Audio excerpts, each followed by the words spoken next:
Hey guys, welcome back to the channel. This is a story about what if Naruto is the son of Maleficent. Before I start, please support for more amazing content, and do consider subscribing to my channel and share this video with your friends. This is written by VFSNAKE, link in description and support writer. Let's start the video. Chapter 1: Her Return. A 6-year-old Naruto quickly crawled through a hole in the chain link fence surrounding what many ninja of his village of Konoha called Training Ground 44, aka the Forest of Death. The blonde-haired, blue-eyed, and whisker-faced boy was running for his life from a mob of people. Some were drunk and angry. Some were sober, yet angry all the same. They had done this on several different occasions. Mostly on his birthday when the Kyuubi festival was happening and the people were celebrating the death of the Biju who attacked them 6 years ago on October 10th. While tonight wasn't his birthday, it didn't stop the different people within Konoha from banding together to lash out at him. This particular day was when the mean old matron of the orphanage decided Naruto had lived there long enough. She kicked him out with only the clothing on his back and told Naruto that demons like him didn't have any business living here with all of the good, decent, and pure children worthy of being adopted by other families. Before slamming the door in his face. Naruto wasn't sure what to say to that, but his mind seemed to think it would be words a kid his age shouldn't say to a grown-up, or out loud for a grown-up to hear. If Naruto did know such a word, chances are it would start with a B, and rhyme with the word witch. Within mere minutes of his departure from the orphanage, a mob seemed to converge his way, intent on crushing the boy before he had a chance to locate a safe place to crawl to, and hide from those seeking his head on a pike. Naruto, being no stranger to mobs by that point, had run as fast as his little feet could carry him, and it was only thanks to his secret tenet along with his Uzumaki genetics and having a lot of stamina did he outrun them. With the chase ultimately leading Naruto here to this location. Running into the Forest of Death, Naruto hid behind the nearest massive tree he could find once the view of the fence behind him was far out of sight. Falling onto the ground, Naruto let out a sigh of relief, his heart slowly returning to normal, and waited to see if anyone had dared to follow him into this supposedly scary place. He had heard whispers about it in passing by ninja. How no one except the really skilled and strong could enter with permission from Old Man Hokage due to the equally whispered dangers lurking here. Still, how bad could it be? Surely the creatures living here weren't as bad or as worse as the people trying to hurt him. Right? Deciding to explore the area a little bit, in the off chance he would need to come back here again, Naruto walked through the Forest of Death, and finding it to be quite nice. The Forest of Death seemed to radiate life in a way he felt was just awesome and felt at home in this place, though for reasons the boy did not know. As Naruto walked through the area, the ground gave way around a small cliff of sorts, and he stumbled downward to the lower grassy section that was once below him. Shaking his head a bit once he sat fully upright, the blonde saw an old darkened sword piercing the ground, and the ground itself where the sword was had a dark ink-like splat of sorts there. Curious, as only a boy like Naruto could be at his age, the blonde-haired Uzumaki grabbed the hilt of the sword, and struggled to pull it out of the ground. It was a very heavy sword from the weight of it, but Naruto was determined to get it out of the ground, and take it to the old man to show him what he found. After a few minutes of almost pointless struggle, the blonde finally got the darkened sword out of the ground. But no sooner did that happen, the sword crumbled into nothing, and almost made the boy cry at the loss. He had worked so hard to get that sword out of the ground. It wasn't fair. His thoughts on the matter were ruined when dark ink stain on the ground suddenly came alive, spewing green fire, and dread to all things around it. Animals, insects, and anything else in the general area of this dark thing ran for their lives. None of them wanted to face this dark creature that had been awakened, and clearly very angry. "I live again!" yelled an angry and female voice that made the heavens tremble, and the ground quake with her power echoing throughout the entire area. All Naruto could do was stare in awe and fear. Wow, thought Naruto, as he stared at this person radiating power before him, and saw it was a woman wearing all black with a pair of horns on her head to match while wielding a long staff in her left hand. To think that sword made by those wretched fairies would be able to do that to me. They were clearly more skilled and smarter than I gave them credit for, remarked the woman to herself before she turned her head to look at her surroundings, seeing she was in a very strange forest of sorts, and finally noticed the strange blonde-haired boy a few feet away. "Hello," whispered Naruto while waving weakly at her. In an instant, the woman's eyes narrowed dangerously, and she was upon the boy like a shadowy wraith. She grabbed the boy and looked him dead in the eyes, piercing them with her gaze to stare into his soul. The woman didn't know why she reacted the way she was right now, but the blonde-haired boy reminded the dark witch of a young princess put under a spell of eternal sleep. Not only that, but the energy radiating from him was massive, and there seemed to be an even greater one behind it.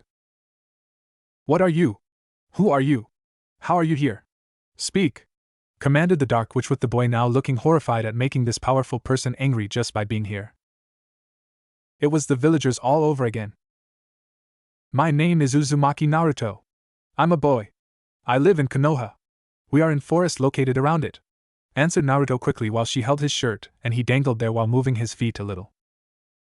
Frowning at the boy's words and language being different, the witch sent some of her power she still had, and launched a small spell at Naruto's face. The spell hit him hard and he sputtered from the spell, turning into a smoke of sorts he was forced to inhale. Before he could ask her what he did, the witch commanded him to repeat his answer to the previous questions she demanded of him.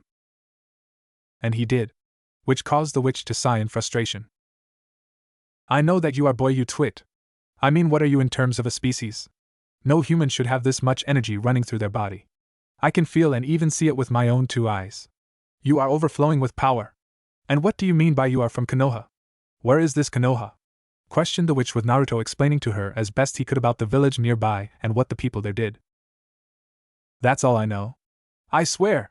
Exclaimed Naruto in the hopes it would pacify the woman's anger. As for the witch herself, she narrowed her eyes further, curiosity over what had happened since the prince had thrown in sword at her draconic. It seemed the sword had not killed her like the fairies had hoped. Rather, it had weakened her enough to be sent into a long and distant slumber while time moved with cultures changing. That damned naive Prince Philip had thrown his magical sword at her at the instance of those damned idiot fairies. They, along with King Stefan, had convinced the prince that she was evil due to what had happened with Princess Aurora being cursed on her first birthday. Okay. Maybe that was her fault. But it wasn't like she didn't try to correct it later in the future after interacting with the child as she grew. Out of all the powers that be, it was her own, ironically enough, that helped the princess live to become a 16-year-old princess. Those idiot fairies did a horrible job of watching the girl from the start. Twits and idiots who didn't know the first thing about raising children. As for the princess herself, she had wormed herself into the witch's heart as she grew, and the dark entity that had placed the curse itself on her had even tried to remove it in secret. Sadly and ironically enough, the dark witch's spell itself used to create the curse prevented said dark witch from taking it away. When the curse was cast, the dark witch had declared that no power in the world could remove the curse, and by that decree alone prevented even the dark witch herself from releasing it from Princess Aurora. And things spiraled out of control from there. Soon came the prince, followed by the fairies interfering as they usually did in the most stupidest of ways, and then King Stefan trying to play her off as the villain. Her. As if she was always the big bad villain. No. There was a time when the Dark Witch had been a kind creature of nature and loved everything around her. Before a human came into her territory. Before a certain man who would become a king had betrayed her in order to gain access to the throne of his greedy predecessor. A throne he gained through stabbing her in the back, in the heart, and ripping off her wings in the process. At the time the curse was placed on the princess, the Dark Witch had felt justified in her actions since he had betrayed her for the seat of power when one ruled a kingdom. The Dark Witch, who was once the most powerful of fairies, had been betrayed by this man, and he was having a celebration over the birth of his daughter. Normally, she would not have come to such an event, even if they had invited her, but the sad truth was they didn't even make the attempt. That was rude. Could you please put me down, miss?" pleaded Naruto, with the Dark Witch now refocusing her mind back to the boy in her hand. "My name, child, is Maleficent. And I am not someone to be crossed. Understand?" said Maleficent, with Naruto nodding. "I do, Maleficent-sama," replied Naruto, with Maleficent raising an eyebrow at the suffix, but from what her spell translated in her mind was that such an addition to her name was one of respect. And she honestly liked it. Maleficent-sama had a certain ring to it. Good. Now, from what I have sensed, your body is quite unique in terms of generating a lot of energy. More than you should have, and I sense an additional power locked away. As it stands, my power is not what it once was due to being locked away as I was by that magic sword, and I need time to regain my lost strength. Fortunately, you have the energy I want, and need to regain what I lost. It might even make me stronger," replied Maleficent, with Naruto frowning at her. "You mean my Charka?" asked Naruto, since he only heard the name of the energy she was referring to, but only in passing, and never heard the proper term for it due to the whispery way it was spoken around him. "Yes, child. Whatever you call the energy, it is my means of becoming strong again. I need your help," said Maleficent, with the boy looking surprisingly happy at the news. "You need my help? But no one has ever wanted my help. Most people do is call me names and try to hurt me," replied Naruto, with hope, yet sadness in his voice. "Really? The adults hurt a child like yourself? Just for existing? Now why would they do that? Do you know why?" asked Maleficent curiously before putting the boy down. No. They sometimes call me demon, monster, or QB brat with this hateful look in their eyes. They tried to hurt me on my birthday a few times too, said Naruto with the dark witch in front of him frowning further. And you let them? You do not use this power I sense against them? Asked Maleficent with Naruto shaking his head. I have to run away.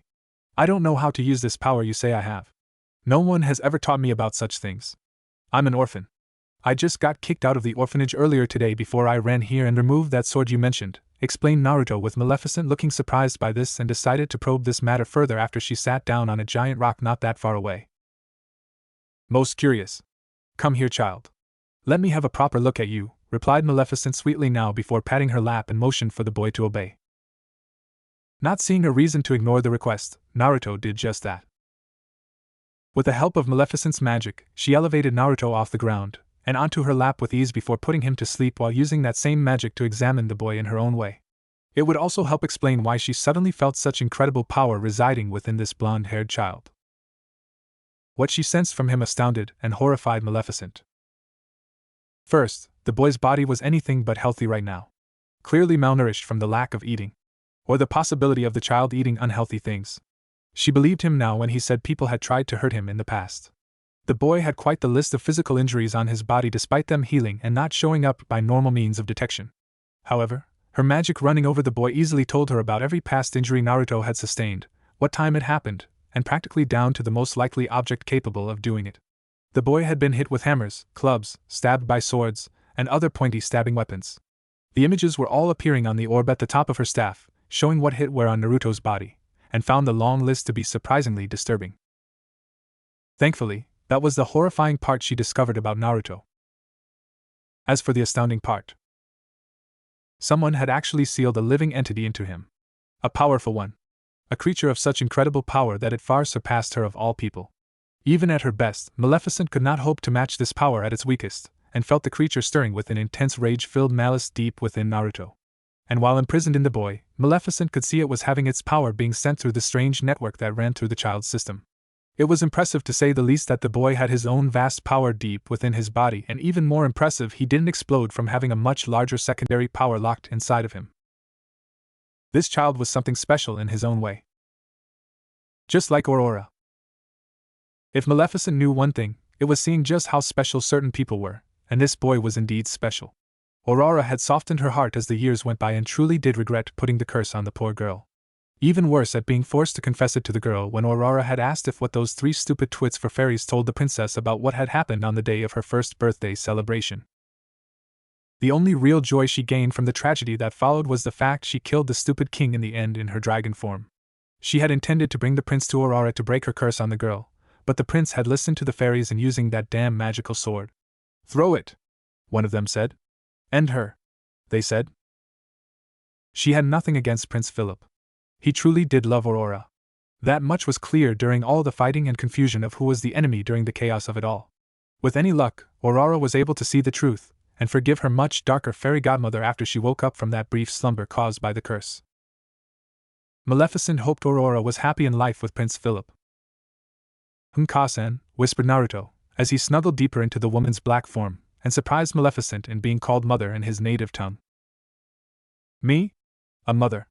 The closet I came to that was with Princess Aurora. Do I want to try again with this one? Asked Maleficent to herself, while she gently stroked the boy's blonde hair while Naruto tried his hardest to snuggle deep into Maleficent's form. Don't leave me, Ka-san. I'm not a monster. I'm not a demon. Please don't abandon me, whimpered Naruto while he grabbed onto her dress and made the woman's eyes soften slightly. This child was clearly denied love by the very village he lived in. If she had to guess, it was in connection to the creature inside of him. Possibly by someone within the village itself. It made Maleficent question just how powerful humans have truly become in her absence from the world. And how did they get such power? Were there more like Naruto here with such beasts sealed within them? If so, then how many? Were they treated the same? Or differently? Either way, Maleficent realized that had to decide what to do next now that her person was free to roam the world. Still, I'm not strong enough. Years of being pinned by that damn sword have done their work well. But this boy's power, and the beast within him can restore it. It will take a little while, but nothing I can handle given the right location where no one would seek me out. No! Seek us out, thought Maleficent, while smiling gently down at the poor boy sleeping soundly with his head on her lap. She would take the child with her. Maleficent would adopt this boy and call him her own. But first she had to remove the two masked ninjas spying on her. Maleficent slammed her staff down once on the ground and her power spread out around the woman with the trees coming alive. The two ninja in question watching the woman were shocked when the trees around them suddenly came alive, bound the two of them in their limbs, and approached the dark witch currently smiling a cruel smile at them. So these are ninja. I'll admit, you are impressive in your own right. While your energies are not up to the level Naruto here possesses, they are more refined. I imagine you trained to control your energies to be used in moderation. To last longer, to be more precise, said Maleficent calmly while she continued to run her fingers through the sleeping boy's hair, unafraid of the two caught in her extended magical grasp. You are in the domain of Konoha in Fire Country, and holding one of its citizens in your grasp. Identify yourself or face the consequences, commanded the female of the two ninja currently wearing a snake ANBU mask along with the black pants, shirt, vest, and guards to match her standard ANBU uniform. With the addition of a tan trench coat on due to the kunoichi wanting to look more badass when people saw her. Fire Country? Oh my! Time certainly has gone by since my time in this world. Though I do question why you are here. Clearly not for me. This boy perhaps? This poor, abused, malnourished, and ultimately misguided boy. Or rather for what he holds inside of his body? Questioned Maleficent with both ANBUs stiffening in the limbs of the trees that held them. She knows, remarked the male wearing a weasel mask in a stoic tone. Of course I know. After the boy told me how he was treated, it was only fair I use my power to satisfy my curiosity regarding the reason behind such hatred. Imagine my own surprise when I learned someone had sealed a powerful entity of incredible power within this child. Either they were doing something very noble or very cruel when they selected little Naruto here for the task. I can only imagine it was the latter given how your village has treated this child like filth one would have underneath their shoes. Or whatever you have for footwear these days, replied Maleficent while seeing the two ANBU looking at each other, and then back at her. What do you want with Naruto? Do you want him for the Kyuubi? Asked the female ANBU with Maleficent letting out an amused chuckle. Kyuubi? Oh. So that is the creature's name? Or maybe it's a title? It sounds more like a title to me. But regardless, I have no real interest in the creature locked inside of the boy. Removing it will only kill the child, I imagine. All that power ripped out of him would just destroy his body in a way no one would dare imagine. It would be like being set on fire from the inside out, only 1,000 times worse, and would feel 3 times more painful. No. That is the last thing Naruto needs right now while traveling throughout the lands. Especially from his newly declared mother, replied Maleficent with the ANBU looking at her in shock at this news and tried to get free. You cannot adopt him. Or take him with you, declared the male of the two ANBU with the weasel mask while Maleficent let out a chuckle of amusement. Oh dear. You seem to be under the impression that either of you two could stop me if you tried.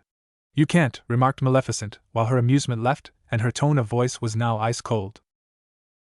The two ANBU could actually see their breath coming out of their masks. He is an important part of Konoha. The Kyuubi aside, Uzumaki Naruto is part of an important legacy, and heritage beyond your comprehension, said the weasel-masked ANBU while trying to analyze what he was seeing with his dojutsu behind the facial covering. All he saw was dark chakra. Dark greenish chakra. In fact, he noticed that some of Boy's chakra was seeping from his body into her in small doses. And not just Naruto's either, but the Kyuubi's too. He was unknowingly feeding her chakra. I have no doubt he does have an important legacy. I have seen it in his eyes. The boy will walk a path of greatness. He has a great destiny in front of him. Greater than any I have ever known. But this village will never allow him to reach his full potential. Or even give him a chance to fulfill it, since they will see him as a threat to their positions of so-called power. Am I wrong? Surmised Maleficent with both ANBU in front of her being silent for a moment. Though their silence told her enough. Even still, we cannot allow you to take him from Konoha. His surrogate mother or not, stated the male ANBU while trying to figure out how to get free from his bindings. As if you had the power to stop me, countered Maleficent, while she still watched them with an air of calmness in her eyes. You underestimate us and our abilities. It will be your undoing here, said the ANBU with the weasel mask calmly before he turned into a flock of crows. Interesting. Someone who has a connection to the crows.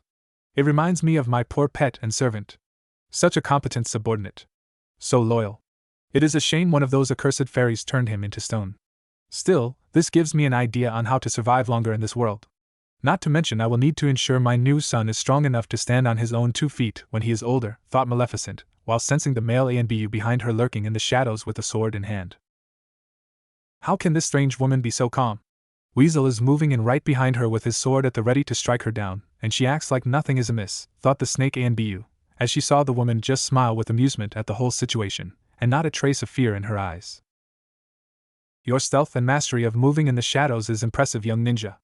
But when it comes to all things of the dark, I am its true master, remarked Maleficent, as she hit the ground with the butt of her staff, and froze the male ANBU in midair before she had him floating a few feet in front of her. How can you do this? How can you use chakra in such a way? Asked the ANBU while Maleficent raised an eyebrow at him. Chakra? So that is what you call this energy running through your bodies. Interesting. Naruto pronounced it differently, though given his age, I imagine he was not told how to say it properly. I would be impressed if he even knew how to read and write.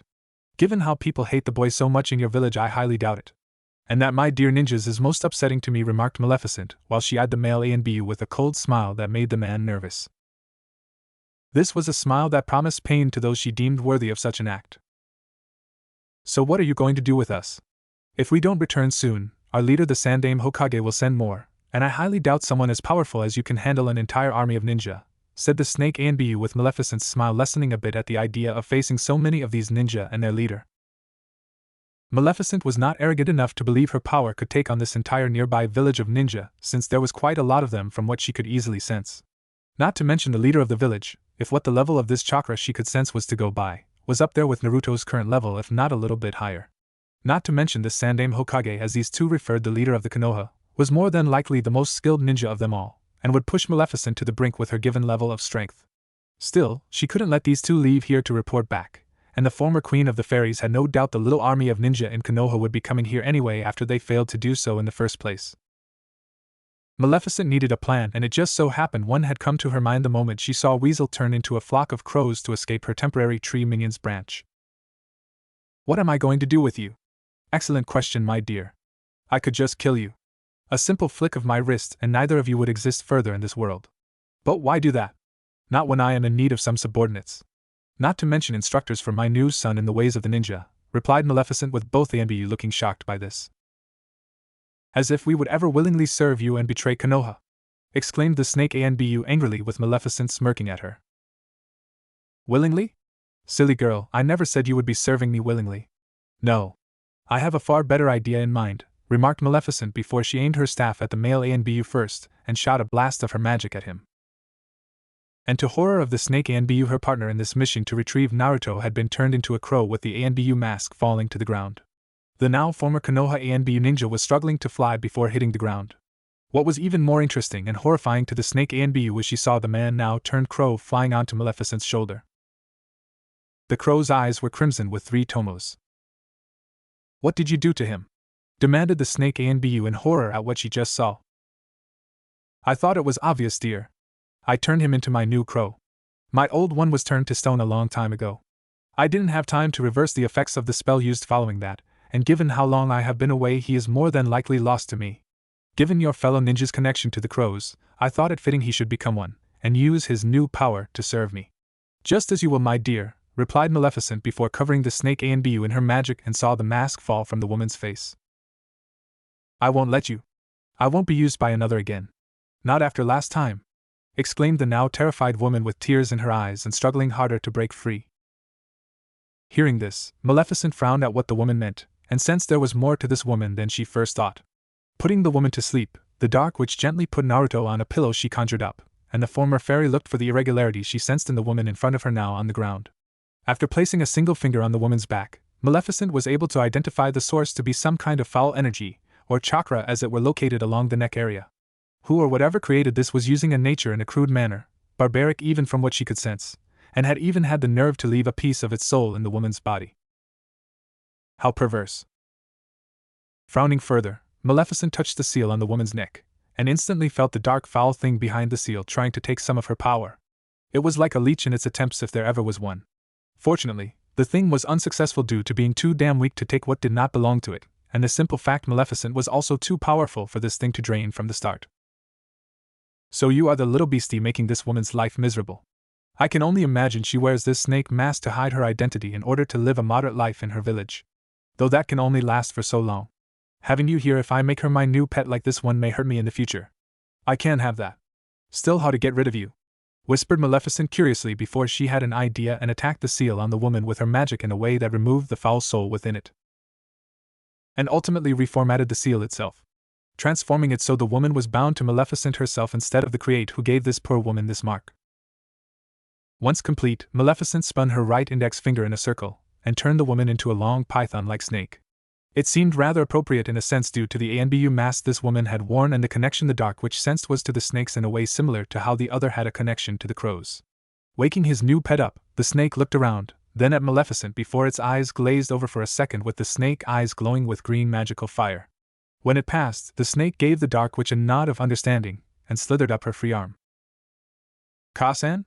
asked Naruto in a whispered tone while rubbing his eyes in a sleepy manner, and wondered if it was just a dream that the woman he just met had adopted her like she did in his dreams.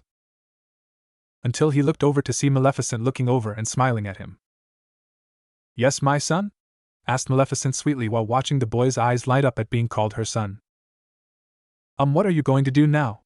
I mean, now that you're my Ka-san? Do you want to go into the village and speak to the Hokage?" asked Naruto curiously while Maleficent smiled gently at the boy, who seemed to be oblivious to the new addition of the crow on her shoulder and snake on her right arm. "As tempting as it would be to speak to the leader of the village, something tells me the idea of being your mother would be most unpleasant for him, my son.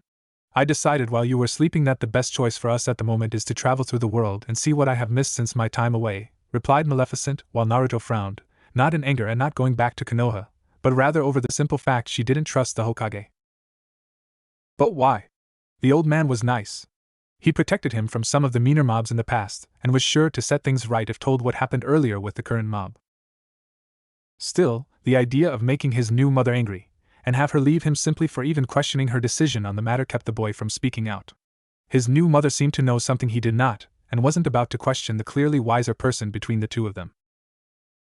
"Okay. Still, do you think we could visit Konoha sometime in the future? Or maybe leave some kind of note to explain everything? That way he doesn't have to worry about me and send some of his ninja after us," offered Naruto since his idea wasn't questioning his mother's decision, and it would keep the Hokage from being mad. "Everyone wins." Maleficent smiled at her naive son, but inwardly she was angry at the idea of this leader of Konoha having such an influence on her new son. The boy wasn't questioning her per se in terms of what she wanted to do. He was just offering some new that would appease all parties with minimal conflict. It was the makings of a good ruler and kind man who cared for his people, which was a much different way of ruling than King Stefan when he ruled over his kingdom. The man had played himself off as a kind king, but many had known otherwise, and only tolerated him out of fear as well as the hope the man's newly born daughter would inherit her mother's gentle nature when it came to ruling. It was a shame for Maleficent, since she never got to see if that happened or not. "Tell you what, Naruto, I will have my pet crow here leave the Hokage a small message for him once we settle down somewhere safe. Someplace where both of us can settle down, and I can regain our strength. Remember, I just woke up from a long nap, and my strength has declined during my slumber.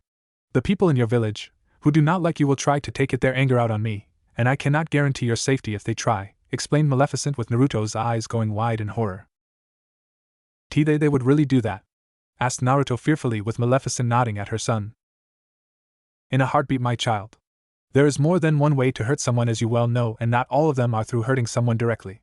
There are other indirect ways to hurt someone," replied Maleficent while thinking of how she targeted Aurora in order to get to King Stefan for betraying her years prior to becoming king. "But I don't want them to hurt you," exclaimed Naruto fearfully while running up to the woman and holding onto her tightly as if she would suddenly vanish from his sight. "Nor do I, my child. Which is why I need to go somewhere else. Somewhere with you where the two of us can grow stronger in order to repel such threats to our person," said Maleficent while putting a gentle hand on the blonde-haired boy. "Okay. But where can we go that will allow us to be safe?" asked Naruto curiously since he didn't know anything about the outside world and was pretty sure his mother didn't know either given how she had been pinned down by that sword for so long. "That's what traveling is for, my son. We will know the right place when we find it. In the meantime, I will see to it that you are properly taught the way of the ninja and what you will need to know in order to survive in this world," answered Maleficent with Naruto looking exceedingly happy at this news. "Really? But how will you train me?" asked Naruto with joy and slight confusion. "I will not be training you personally, my boy. That will be left to your instructors here, said Maleficent, as she used her magic to turn the crow and the snake into their human forms again. That was insane! Exclaimed the woman with short purple spiky hair. Indeed. Turning into an animal like that and back is unreal, remarked the stoic male, but it was clear he was unnerved by it just as his female ninja was too. It made the ability to henge look like a joke. Wow! That was so awesome! Exclaimed Naruto while ignoring the discomfort the two ninja were in over the fact they had been turned into animals and back into humans. Maleficent just let out an amused chuckle. Indeed. Now I believe introductions are in order. You first, dear boy, replied Maleficent with the young adult male with black hair looked at her for a second of defiance before his eyes were washed over with a greenish-black energy for a moment. Uchiha Itachi. Eldest son of the Uchiha clan head, replied Itachi before bowing his head slightly with the spell to comply obedience in him kicking in. And you? Asked Maleficent while pointing to the young woman roughly the same age as the Uchiha. Midarashi Anko. Former student to the now infamous missing Nin Orochimaru of the Sannin, answered Anko while she felt her mistress's power in the new seal and felt the overwhelming presence compelling the woman to obey any command given by the dark-robed woman. Good. From here on out, the two of you will obey me from now on. My word is final and absolute. Disobedience will not be tolerated. You two will be my eyes, ears, and an extension of my strength. You will also be training Naruto in the ninja arts. Everything you know that he can learn will be taught. Should a time come when I am not around to command either of you for something important, my son will have secondary authority, and you will obey him in my absence, commanded Maleficent with both ninja nodding and bowing to the woman. We understand, Maleficent-sama, said Itachi and Anko at the same time. Excellent. Now we should take our leave before more ninja come and I have to exert more of my power. Not something I need right now. Tell me, Itachi-san, are there any kingdoms without ninja villages such as Konoha in them? Questioned Maleficent with Itachi nodding. Yes, but they are but a small handful, and even then some have minor shinobi villages that are formed there from several clans coming together to form them. Konoha is one of the 5 major shinobi villages in all of the elemental countries. When country does hire ninja or a group, it is generally from a village like Konoha, or one of the other remaining major 4 villages due to their unique strength. It all really depends on the location and the client, explained Itachi with Maleficent nodding in understanding. I see. Very interesting. And are there any current countries without a ninja village altogether near Konoha? Questioned Maleficent with Itachi thinking for a moment in thought before nodding. Just one. It is Wave Country. It is a group of islands closely knit together with natural resources on every one of the different islands in the area. It relies heavily on ships for transport and trade, said Itachi since he had traveled on missions and heard different things about places from people in passing. I see. I take it the natives there keep to themselves? Questioned Maleficent with Itachi nodding. As long as those coming into the country do not cause them any trouble, the citizens of Wave Country tend to ignore what goes on around them. More of a live let live way of doing things, answered Itachi with Maleficent nodding with a smile on her face. Excellent. We shall go there at once, replied Maleficent before turning Itachi back into a crow and Anko into a snake with the two taking up residence on her body.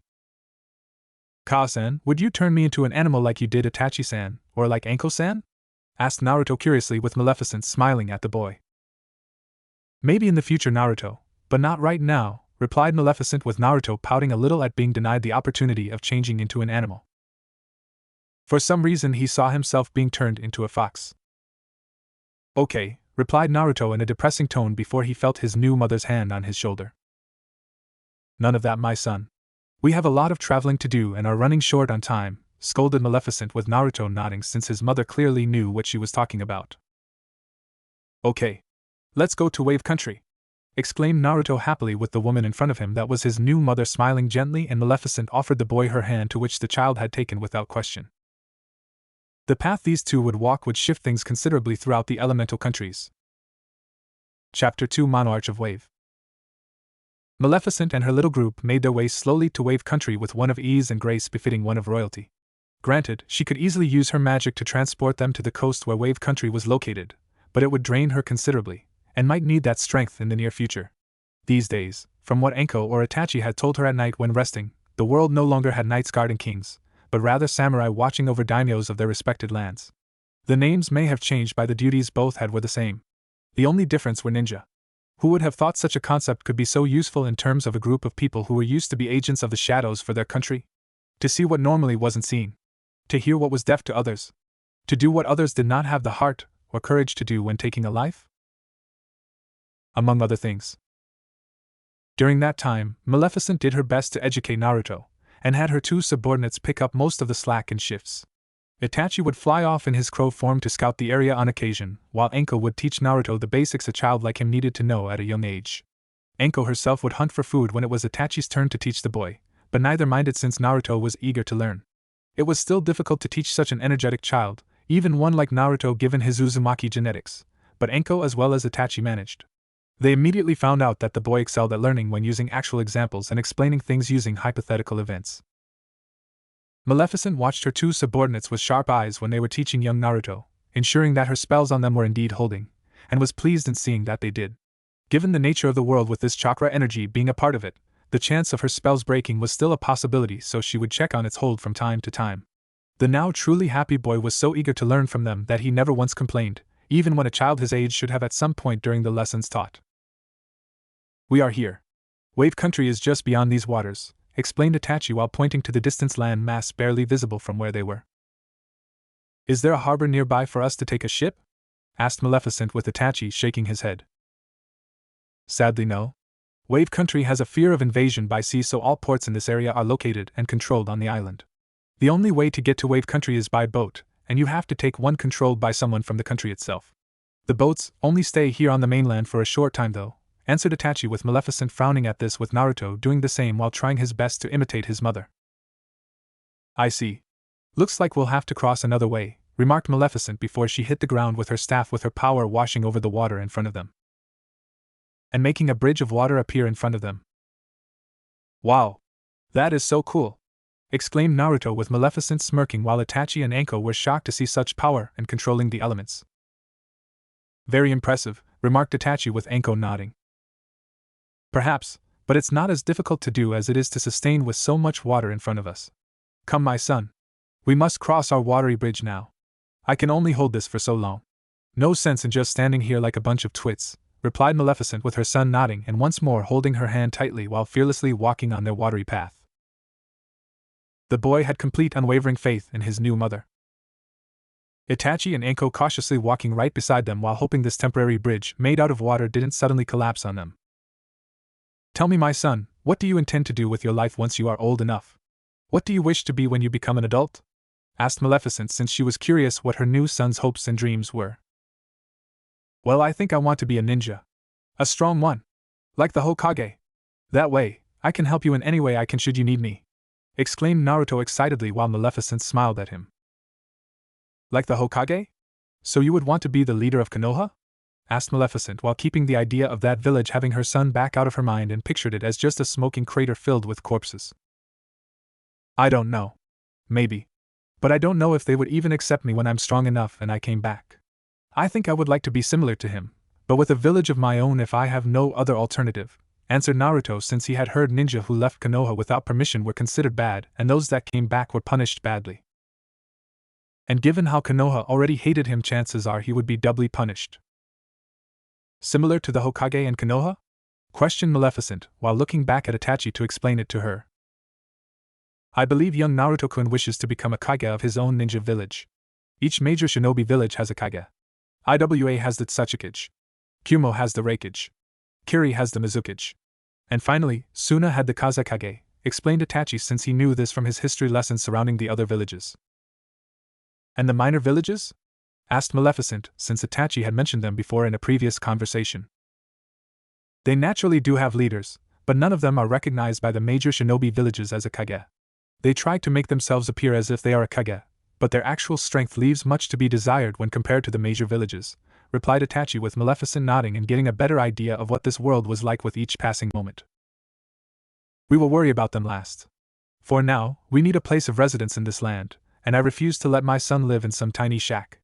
It is unbefitting of his new station to live in such a tiny home with his loving mother," remarked Maleficent calmly while seeing her son beaming a bright smile at her.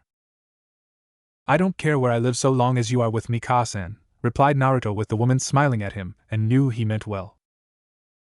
"That's sweet of you, my child, but as your mother, I refuse to settle for anything small in terms of residence. You will need a lot of room to grow and train in being a strong ninja or warrior depending on your profession in life," said Maleficent in a semi-lecturing tone that told Naruto it was one of those life lessons children should pay attention to when an adult talks to them. Okay.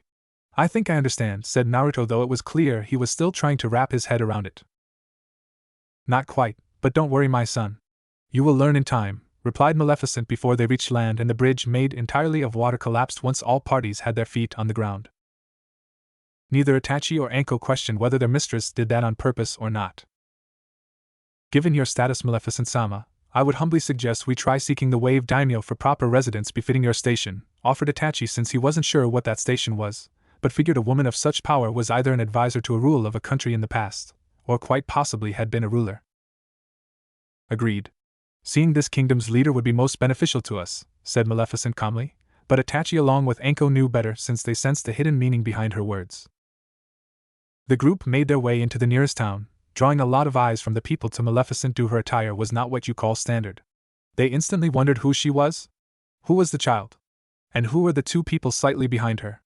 Was she some kind of queen? Another daimyo? Why was she with such a small escort?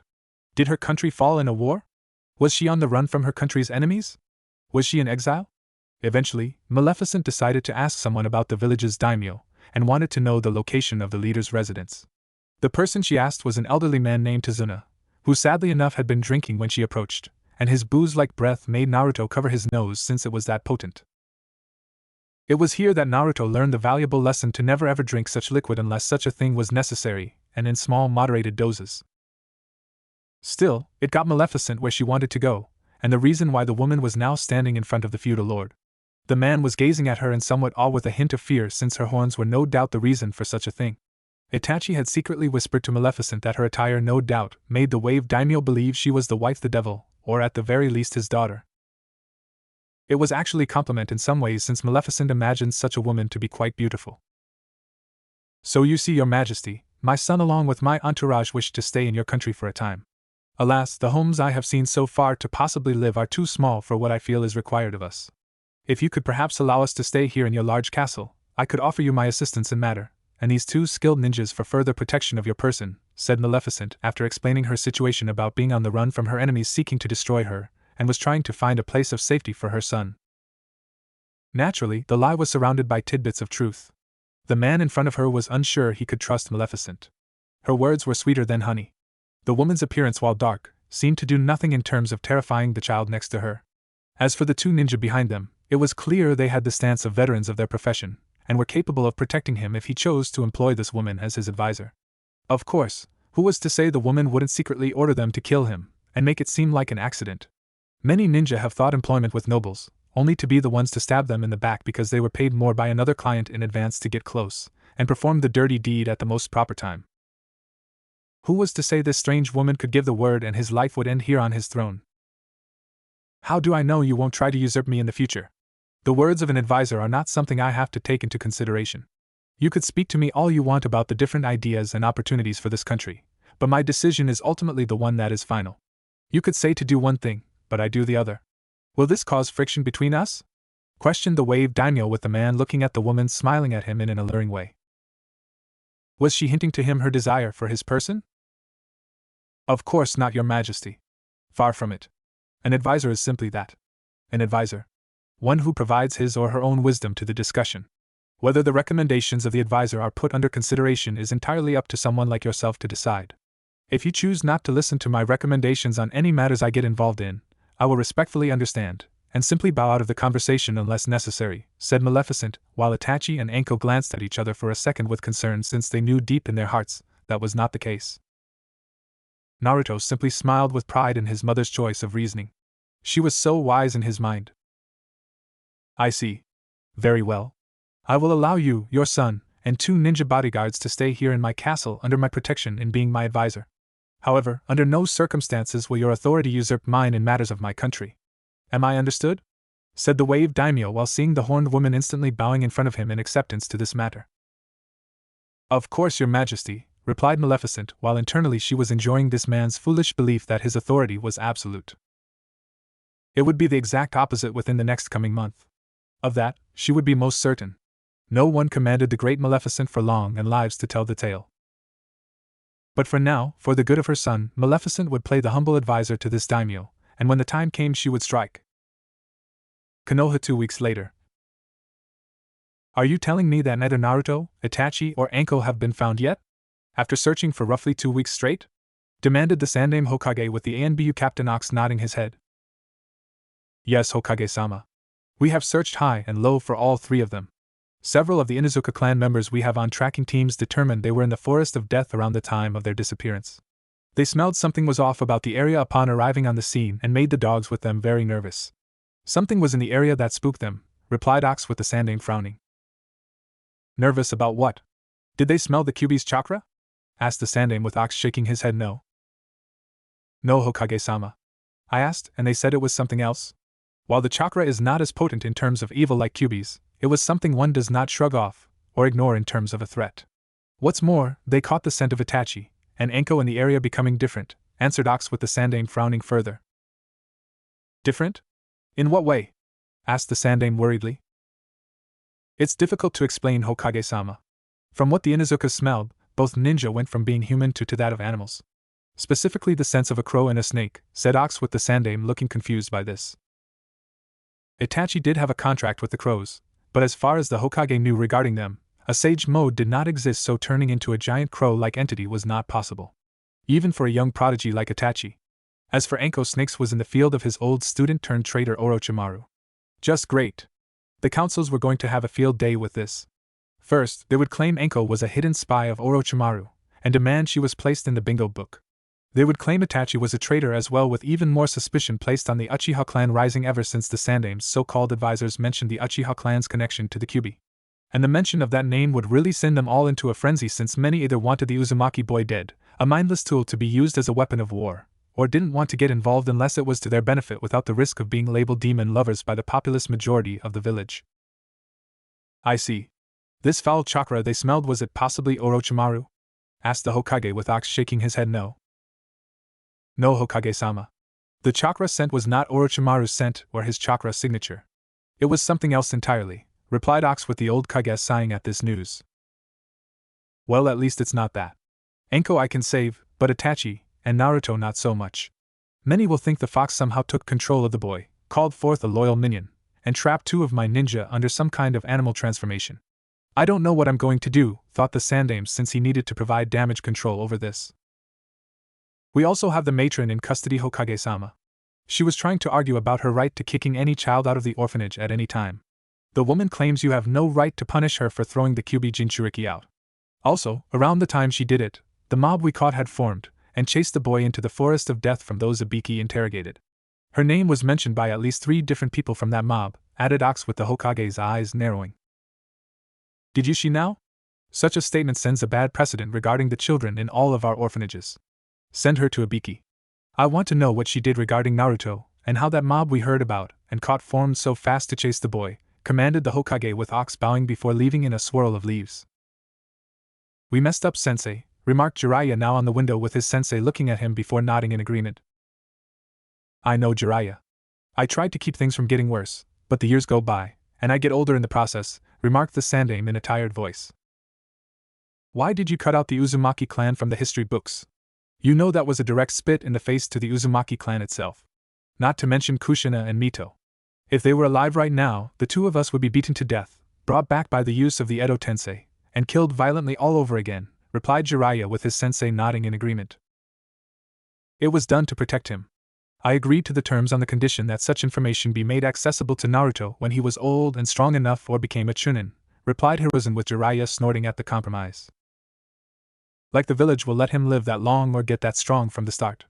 And do you honestly expect those around you on the councils to honor such a promotion if Naruto became a ninja, much less a chunin? They would look for any reason to keep him from advancing in rank, and if he does reach chunin, they will find a way to get the poor kid demoted the first chance they get. No longer chunin. No longer allowed to know about the Uzumaki clan. So long as Naruto remained a genin, every single ninja around Naruto will have total authority over him, and you won't be Hokage forever. Your successor may not like the idea of Naruto having such a free mind or form of independence, and seek to turn him into an emotionless weapon. Kami knows there are quite a few of those guys we know wishing that was the case, countered Jiraiya with the Sandaime nodding, since they both knew who the Sannin was referring to about Naruto. And now Naruto is Kami knows where with Kami knows who. Not to mention Itachi and Anko are in the same position, said Hiruzen, knowing this was going to cause him a lot of problems in the near future. Maybe we can spin this. At least in a way that gets the Uchiha clan from doing what the rumors we've heard they are planning to do. If they are indeed true like our spy said they were. It's a shame he got taken in all of this, commented Jiraiya with Hiruzen nodding. Yes. Itachi, being the eldest son of the clan head and prodigy not seen in years, would make his father extremely worried over something happening to him. We need to play this in the light that Uchiha Itachi was kidnapped by some mysterious foe. Possibly the work of the masked man who attacked Minato the night of Kyuubi's attack. As it stands, we are spending several key resources to find him to show Konoha still caress about the Uchiha clan, replied Hiruzen while liking where this was going. Say you assigned Itachi with the task of clearing the Uchiha's name, and we are assuming the masked man found out that Itachi was getting close and was taken by the masked man. That Anko was with him when it happened, offered Jiraiya with Hiruzen nodding in agreement. What about Naruto? I can't keep his disappearance a secret, questioned Hiruzen with Jiraiya thinking before snapping his fingers. Say I took him. That I arrived shortly after the attack happened with Naruto being a key witness to it, but was traumatized. So traumatized in fact that I took him with me to find Tsunade and get him treatment for the coma he's in, said Jiraiya, since he could use this to find Tsunade and convince her to come home. That could work, but the councils will want the boy back in the village soon after, and you will have to convince Tsunade to not only come back, but play on the lie as well about Naruto being in a coma, said Hiruzen while Jiraiya sighing since that was true. I never said it was easy, sensei, remarked Jiraiya with Hiruzen nodding. Just do it, Jiraiya. The sooner Tsunade is back the better, explained Hiruzen with his student nodding before leaping out of the window. Wave Country Daimyo's Palace. Maleficent smiled in the darkness of her room. It was large. Spacious even. A nice bed worthy of her regal grace, though she suspected the Wave Daimyo had a much larger and nicer bed given his station as a ruler of this land. Not that it mattered. Soon the Wave Daimyo's room would be her own and Naruto would inherit this room in place of the one the feudal lord assigned him. The boy's room was half the size of this one. But all things considered, with the living conditions the boy was forced to live in prior to being kicked out, it was a nice upgrade in terms of comfort for him. You can come out now, Naruto. No need to be shy, said Maleficent, as she sensed her son enter the dark room quietly, and tiptoeing to the bed. How her son got away with the pranks he pulled when his energy levels were so massive from the start was a bit baffling to the woman. Sorry, Ka-san. It's just I want to sleep with you again. Where it's safe, replied Naruto in a whisper before crawling on top of the bed to his mother's position and rested his head against her form. You don't trust Itachi or Anko to guard you?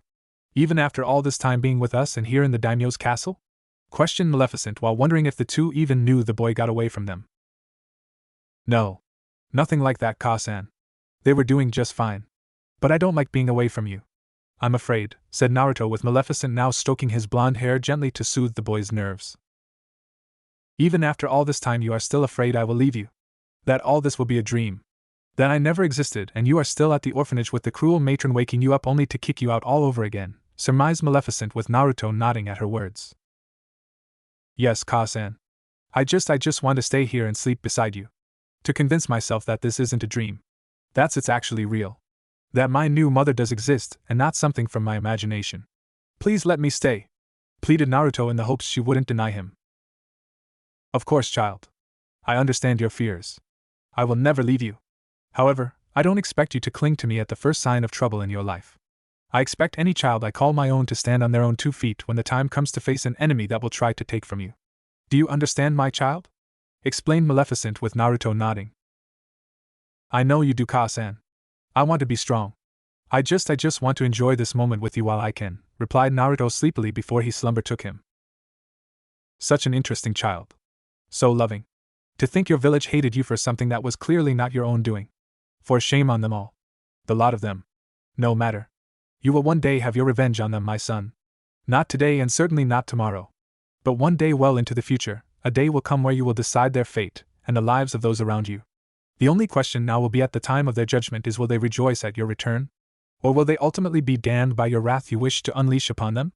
Said Maleficent to herself while letting the eerie glow of her staff illuminate the room in a greenish-black light.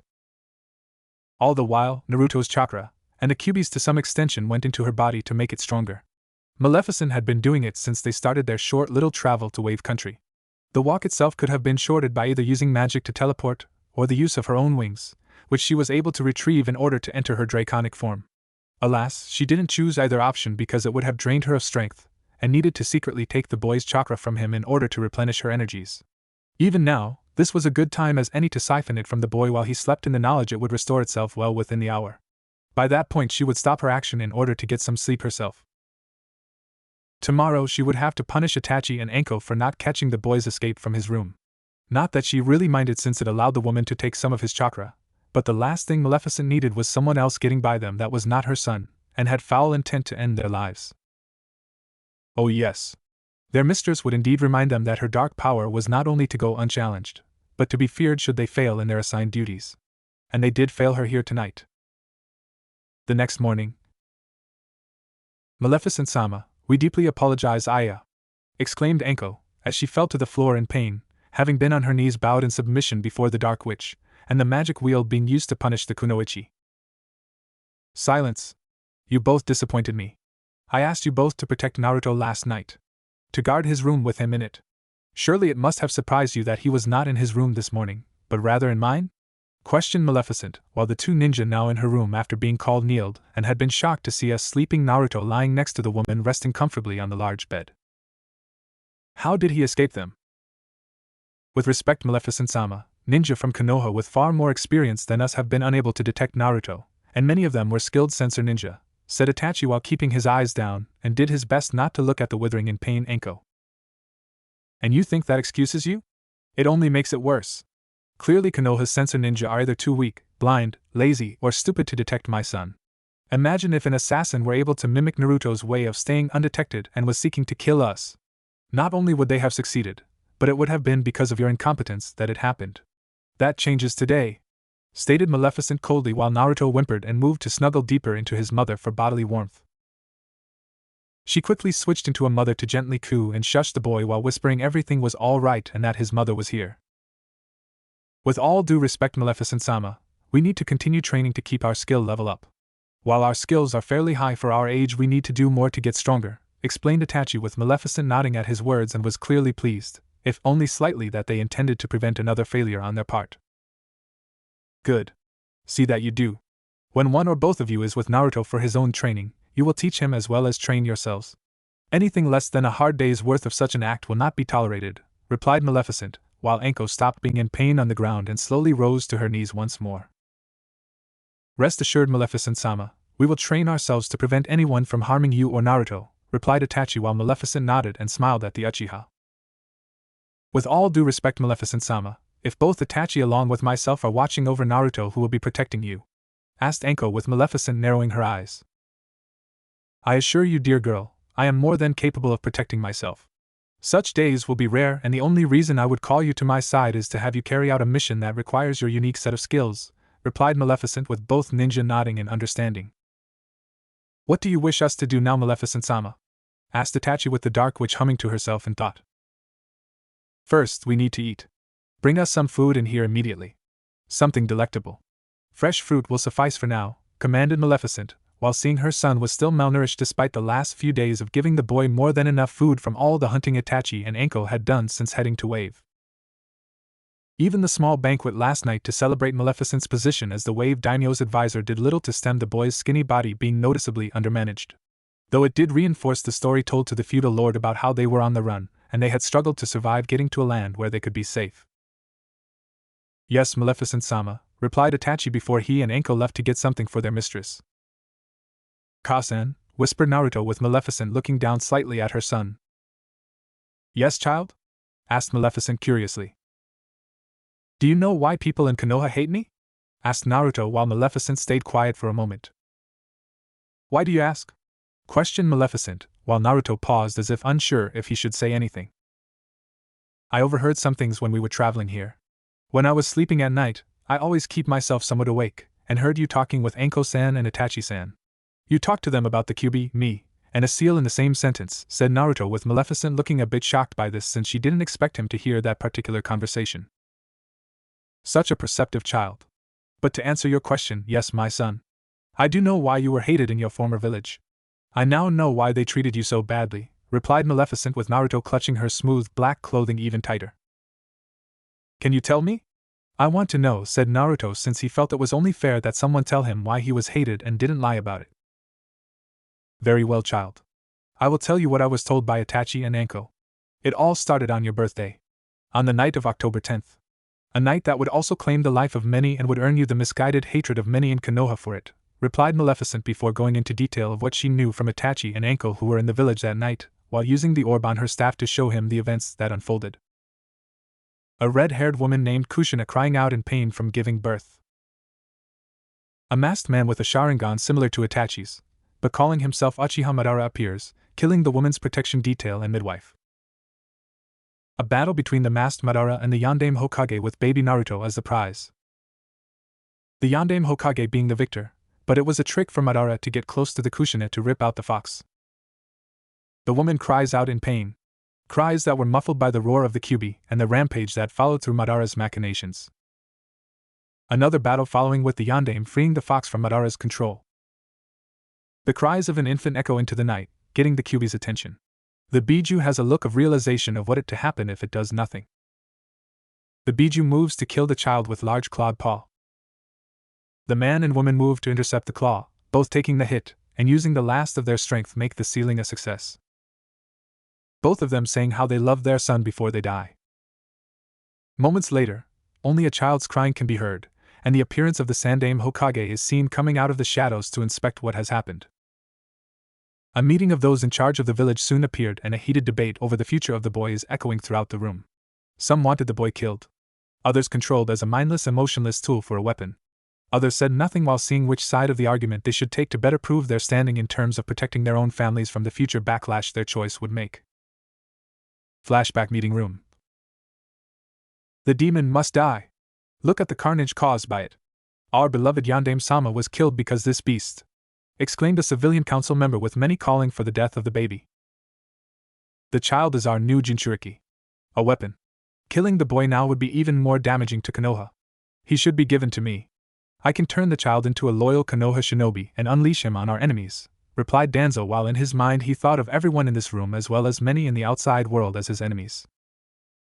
And have him be your loyal pet? I think not. I have seen what happened to those people who become a part of Root when it was around. You would put the boy through the same stuff and make him an emotionless husk, remarked Hiruzen with Danzo sneering at him.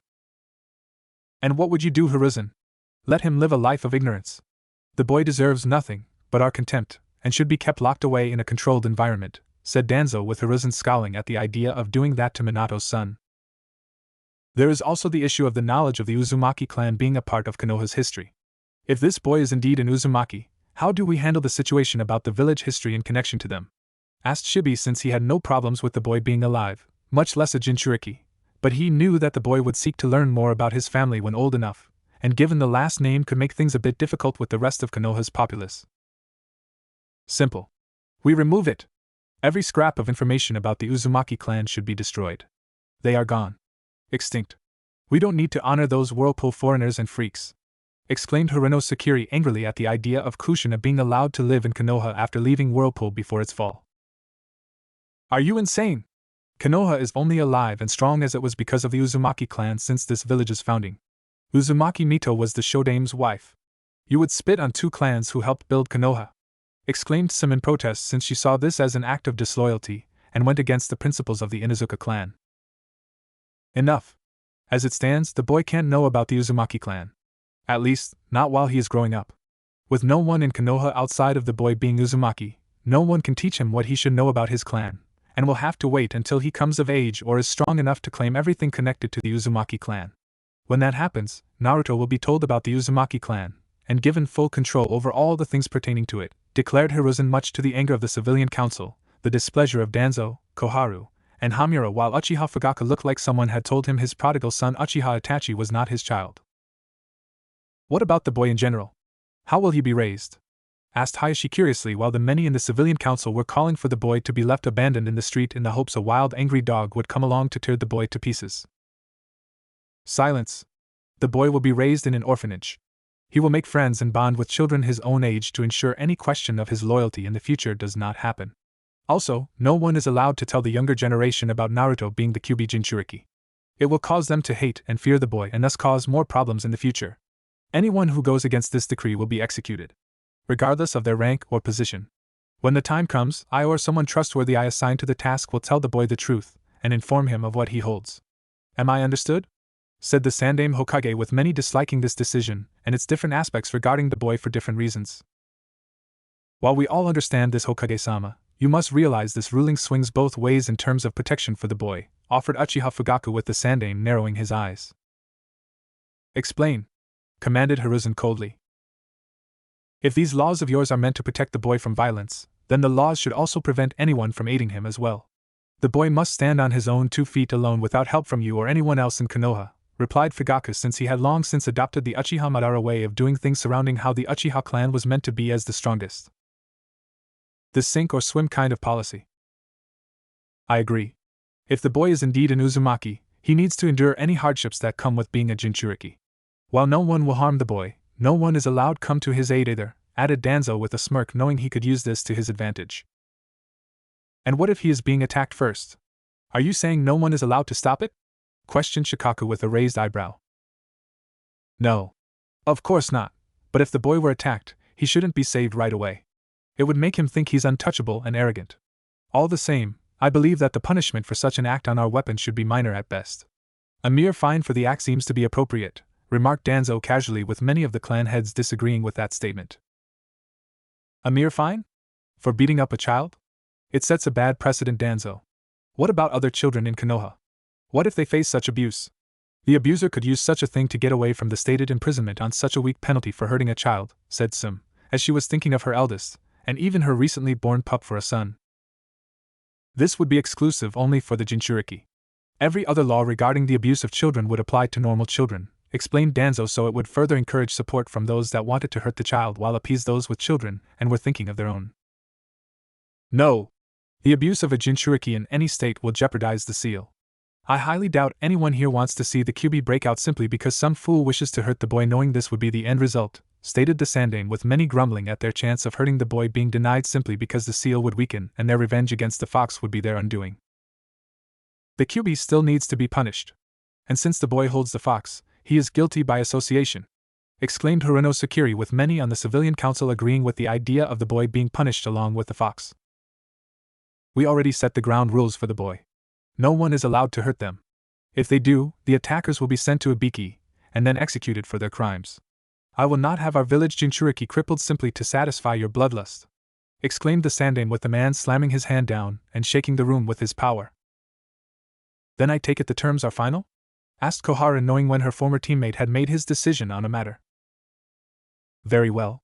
Konoha will remove the Uzumaki clan from the records, but keep them in a safe location for Naruto to look at when he is old or strong enough. No one is to inform the younger generation of Naruto being the new Jinchuriki under the penalty of death. And finally, no one is allowed to hurt Uzumaki Naruto, but at the same time no one is allowed to help him either unless he is being attacked, stated the Sandaime, with the others in the room most reluctantly nodding at this, and yet it was clear that many would do their best to circumvent the rules put in place. End flashback. And that is what happened the night of your birth, my son, said Maleficent, with Naruto's eyes showing his various emotions about what he just witnessed, with his mind going a mile a second. Ka-san, said Naruto in a whispered tone. Yes, my son? Asked Maleficent. Is it wrong to hate? To hate these people? Asked Naruto, with Maleficent being quiet for a second. No. At least in controlled moderations. When unleashing your fury upon such people, you must ensure it is only against those who deserve it. Striking out against the innocent people of the village who don't deserve your wrath will make you no better than the fools themselves, answered Maleficent calmly, while Naruto felt his anger at everything that had happened to him still not leaving like he thought after hearing her words. And those that deserve it? Those that deserve to be hated by me? Asked Naruto just as Itachi and Anko walked into the room with food for the two. That answer is simple, my son. You crush them, along with anyone and everyone who follows their beliefs. The world as a whole must know that following such fools will not be tolerated. That to walk their path and embrace their beliefs gains them nothing but a violent death. A violent death that you, my dear child, will bring to everyone who stands in your way when the time comes to cleansing the world of such arrogant people, replied Maleficent, with Naruto nodding in agreement, while his eyes unknowing changed from blue to red for a second. And I will. When I grow up, I am going to change this world. I am going to see that this world is no longer the home for fools like them, whispered Naruto as if he was suddenly possessed by some unseen force. I know you will, my son. I have foreseen it. You will march upon this world with a fury unlike any other outside of myself. You will destroy your enemies one after another. You will crush those who would deny you your heart's desire, those who would deny you your happiness, and those who would deny you the right to achieve your destiny," whispered Maleficent with glee while sensing her son's chakra spiking with emotions. "I can't wait," whispered Naruto while imaging the rage he would unleash when older upon those who would wish to restrain him like some animal. "Patience, my son. Patience. All things come to those who wait," whispered Maleficent in a soothing tone before motioning Anko and Itachi forward with the food. "What of the wave daimyo being mindful of you, Maleficent-sama? He is not going to trust you to stay in an advisory-based position for long. A sudden rise to being the new ruler of this country will look suspicious," questioned Itachi with Maleficent smirking at her curious Uchiha prodigy. "Of course it would. Which is why I won't try to usurp him. I intend to do just as I said. I will advise the man and guide this land to one of prosperity," answered Maleficent with Itachi and Anko frowning in confusion. "Maleficent-sama, we know you wish to rule over this land rather than advise the current daimyo. The only way to do that is if the feudal lord has no heirs to his throne by blood and he leaves some kind of message informing his people who he has appointed for the task," said Anko with Maleficent nodding. "An appointment normally carried out by the advisor of the late ruler. I know, my dear. I am well acquainted with the ways of succession by kings, queens, and other rulers when there is no blood-related heir to the throne. It is why advisors are kept at arm's length in the event they become power-hungry and seek to be the ruler over being the advisor to a ruler," added Maleficent with Anko looking a bit embarrassed by this. "So how will you succeed in taking over as the new ruler of Wave Country?" asked Itachi curiously with Maleficent smirking at him further in a devious way. "Simple. I'm going to be the ever-loyal and faithful advisor until the man dies from some unfortunate act that will happen completely by surprise.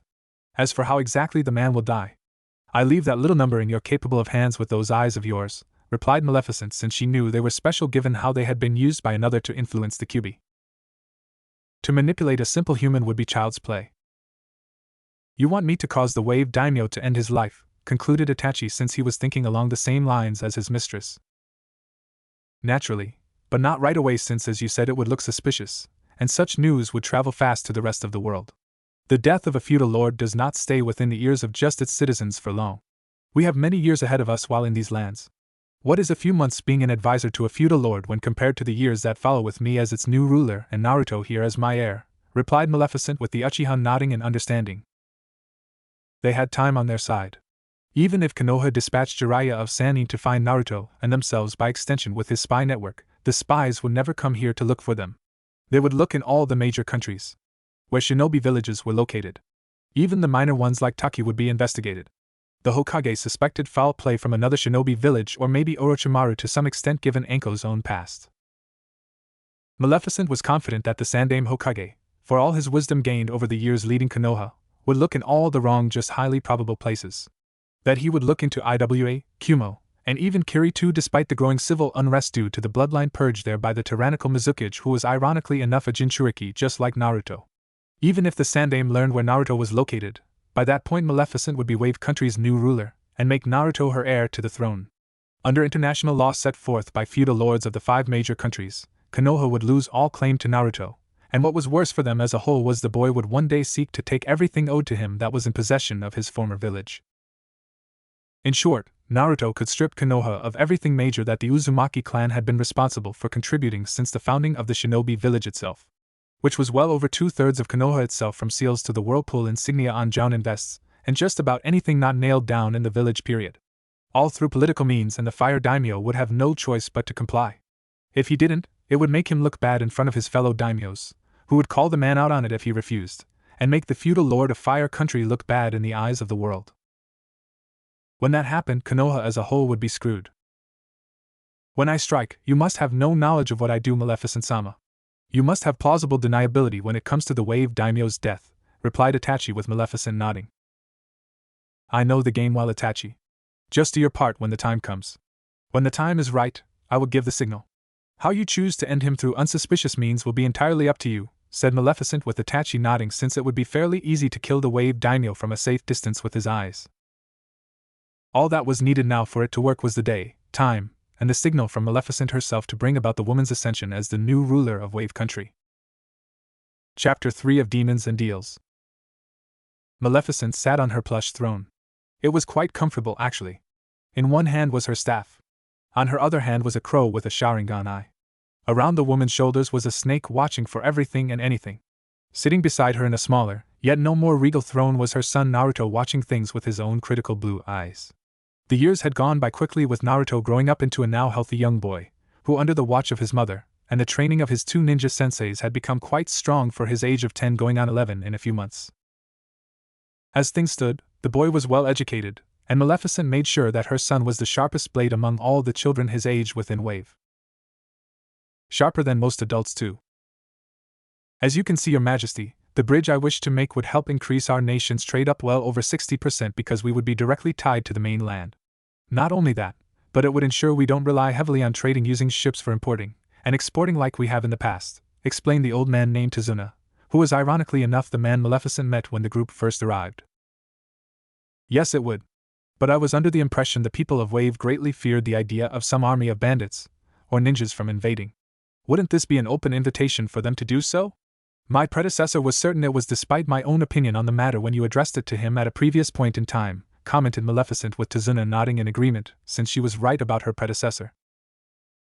Which was why he was bringing this issue to her now in the hopes she would green-light the project. After Maleficent became the previous Wave Daimyo's advisor, she used her years of wisdom and knowledge from her past life to ensure Wave Country became a strong and thriving nation. Her words of wisdom were listened to by the Wave Daimyo roughly a good 80% of the time. The remaining 20% the Wave Daimyo either disliked or turned down the words of wisdom from the woman, despite her many good examples of how following through with certain deals would have benefited Wave. The Daimyo's decision to go against Maleficent's words would come to bite him in the butt at times, and many of the populace felt the man was losing his touch in properly ruling over them. The more screw-ups the Wave Daimyo made, the more angry the people became with him, and started supporting Maleficent even more despite her strange dark and slightly terrifying appearance. So when the time came to have Itachi end the man with subtle manipulation that could not be tied to the dark witch herself, the people didn't really mind the change in terms of leadership. They actually preferred it since Maleficent was now in the seat of power, and using it wisely to govern the lands around her. Hence why Tazuna was here to ensure Wave prospered under his current idea. Yes, Your Majesty. He did oppose the idea for one of those reasons. However, the bridge is rather long, and narrow, even so only a small army could cross if it happened. Plus, the income gained through additional trade could be used to hire samurai from Iron Country to defend the bridge to provide more security. The greater the security means merchants will trust us to protect them when conducting trade, and they will wish to do future business with us knowing we can protect them from bandits, replied Tazuna with Maleficent nodding at the idea, since such security would show merchants that doing business with Wave was safe. And while I do not wish to speak ill of my predecessor regarding his decision, it's clear to the two of us that the man was a twit. Wouldn't you agree? Said Maleficent, as she saw Tazuna pause for a second to consider his response before nodding. To some degree, Your Majesty, replied Tazuna with the woman nodding. As such, I do not wish to make the same mistake as my predecessor. To that end, I will grant you the needed resources, materials, and manpower to build this bridge. I expect you to provide me with monthly reports on the progress of the bridge and the expected time it will be completed, ordered Maleficent with Tazuna nodding with happiness in his eyes, since the bridge was considered in his eyes to be the ultimate construction project for Wave. Thank you, Maleficent-sama. I'll begin working on the project right away. You won't be disappointed, said Tazuna before bowing again and leaving to inform the rest of the populace of the good news. Such a passionate man. Could do without the need to drink though, but aside from that he has his country's welfare at heart. Don't you agree, Naruto? Remarked Maleficent, as she looked at her son, who nodded in agreement. Yes, Ka-san. Though I suspect from what I smelled during the meeting with him that he did have a drink prior to coming here, replied Naruto with Maleficent nodding since she smelled it too. Not that the matter of the bridge being built is concluded, we need to move on to other business. Particularly the business regarding that foolish businessman Gateau. What do you have to report about him, Itachi? Remarked Maleficent while Itachi flew off her arm and transformed into a human. The man is slime, Maleficent-sama. On face value, he seems like an ordinary man with a legitimate business that deals in distributing goods internationally. But underneath it all, the man has connections to the criminal underworld in almost every major country. He deals in racketeering, extortion, blackmail, illegal weapon selling, smuggling, human trafficking, and prostitution, while channeling the illegal finances into various secret bank accounts to be a special safety net for himself, replied Itachi while Maleficent narrowed her eyes angrily at the notion of such a human existing. Gateau reminded her a lot about King Stefan. Always wanting more and more from others without the thought or presence of mind to stop taking what wasn't his to take. And to think I gave such a man an audience with me just last week over doing business with his shipping company, remarked Maleficent, since she instantly disliked the man and his two thug-like guards. And because you refused him, the man is seeking out a way to convince you that doing business with him is in your best interest. Namely your health and Naruto-sama's health to be precise, replied Itachi while sensing his mistress was angry at his words. And how does this pig of a man expect to get to me? Or more than likely get to my son Naruto? Asked Maleficent with Itachi pausing to consider his words. More than likely, Gateau will hire a ninja from one of the major villages to kidnap him, or possibly kill Naruto-sama should he feel the need to make his message hit its mark, said Itachi while the woman's anger seemed to grow and radiate off her body. Don't worry, Ka-san. I won't let anyone hurt me or you by any means, replied Naruto, which calmed the Dark Witch to some degree, but it still made her eyes narrow at the idea of them being targets, and possibly killed by Gateau's hired help. And yet this could work to her advantage. Do you know who Gateau would employ for such a task? Questioned Maleficent with Itachi nodding. Yes, mistress. I overheard Gateau talking about hiring Momochi Zabuza for this. The ninja in question is a missing nin formerly of Kiri after his failed coup against the Mizukage forced him to flee with what few followers remain. He is called the Demon of the Bloody Mist and is a master at the silent killing technique, explained Itachi before going further into detail about how Zabuza became a ninja after killing over 100 recently made genin at the young age of 12, which caused the higher powers that be running Kiri to change the rules about how the academy graduation was done. It was shocking and impressive all in one to Maleficent as well as Naruto, with the boy almost looking like he wanted to idolize him in terms of skill and strength. Interesting. This Momochi Zabuza has certainly earned his title. Let this man come with whoever is with him to claim my life.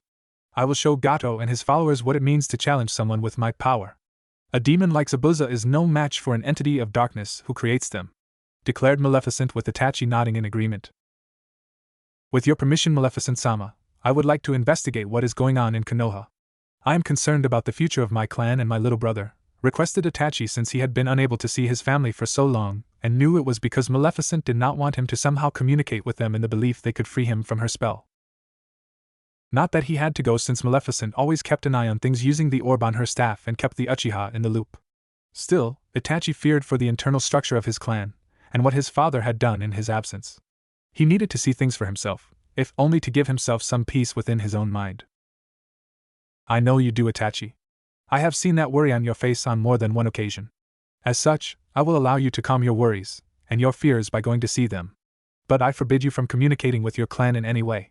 You will watch your family in your crow form and see what has happened to your clan. Once you have seen all you have seen, I expect you to return to me post-haste, commanded Maleficent with man kneeling in front of her nodding and clearly grateful for this opportunity. Thank you, Maleficent-sama. I shall go and return immediately, said Itachi before he turned into a crow and took flight. Itachi just hoped what he saw now when compared to the past was an improvement. Konoha at the moment. So my son Uchiha Itachi has not been found. Ever after all these years, commented Uchiha Fugaku with Hiruzen nodding his head while the council meeting had shifted to this old yet no less pressing news. Sadly no. Every Konoha ninja sent out on missions has standing orders to keep an eye out for him, Fugaku. Alas, no teams have heard anything about your son. Jiraiya's spy network has also failed to pick up anything about your son's whereabouts too, replied Hiruzen while Fugaku let out a grunt of anger at Konoha's failure in retrieving his son. The only reason Fugaku trusted Hiruzen was doing anything was because each mission pertaining to outside Konoha and Fire Country in general had at least one Uchiha on it.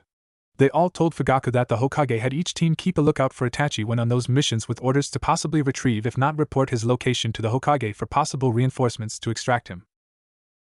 At first, when Itachi went missing, Fugaku suspected foul play by the Hokage, or Konoha in general, in fear of Itachi's potential for being an Uchiha.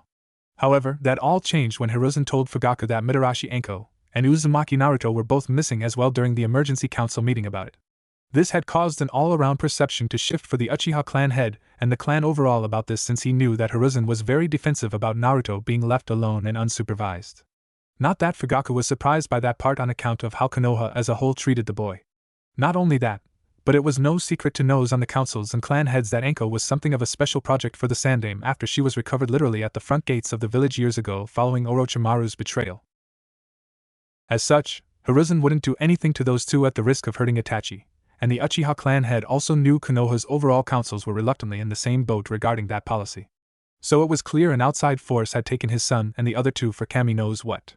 In a surprising turn of events, the surprising news of all three of them missing had shifted suspicion away from the Uchiha clans being suspected in the involvement with the Kyuubi's attack roughly over a decade ago, and that they were as much victims of this as everyone else.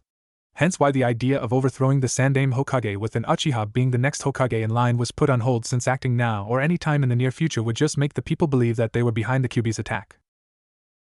The last thing Fugaku wanted was to spend the next few years fighting for control of the village, or worrying about possible revolts against the Uchiha clan once he claimed the leaf for himself. A pity. Itachi showed such promise for the Uchiha clan. What of the Kyuubi Jinchuriki? What is his status? Asked Danzo while seeing Fugaku glaring at him slightly for waving the young prodigy off like he was a footnote. Still in a coma. Sleeping peacefully and being properly nourished within my clan home where he is safe from prying eyes, answered Tsunade, since she had been told everything by Jiraiya and how she needed to play the part for now over the boy being found yet in a coma with no signs of coming out.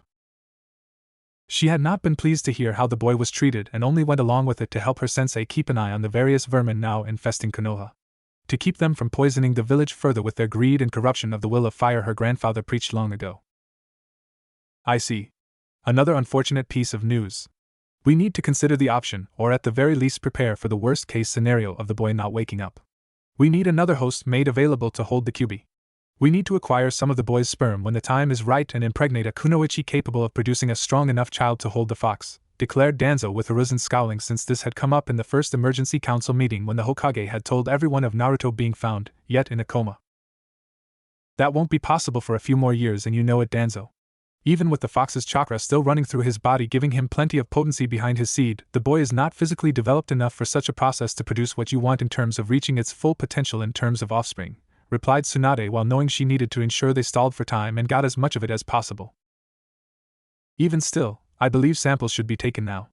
Just to be safe should the Jinchuriki die, countered Danzo with Tsunade frowning. Would it kill you to call him by his name? Would you prefer I call you old cripple? Asked Tsunade with anger in her voice. I am a member of the councils. The Jinchuriki is not. If and when said Jinchuriki does have a seat on the council or Kami forbid becomes the Hokage of Konoha, I will address him by his name, replied Danzo with Tsunade frowning further.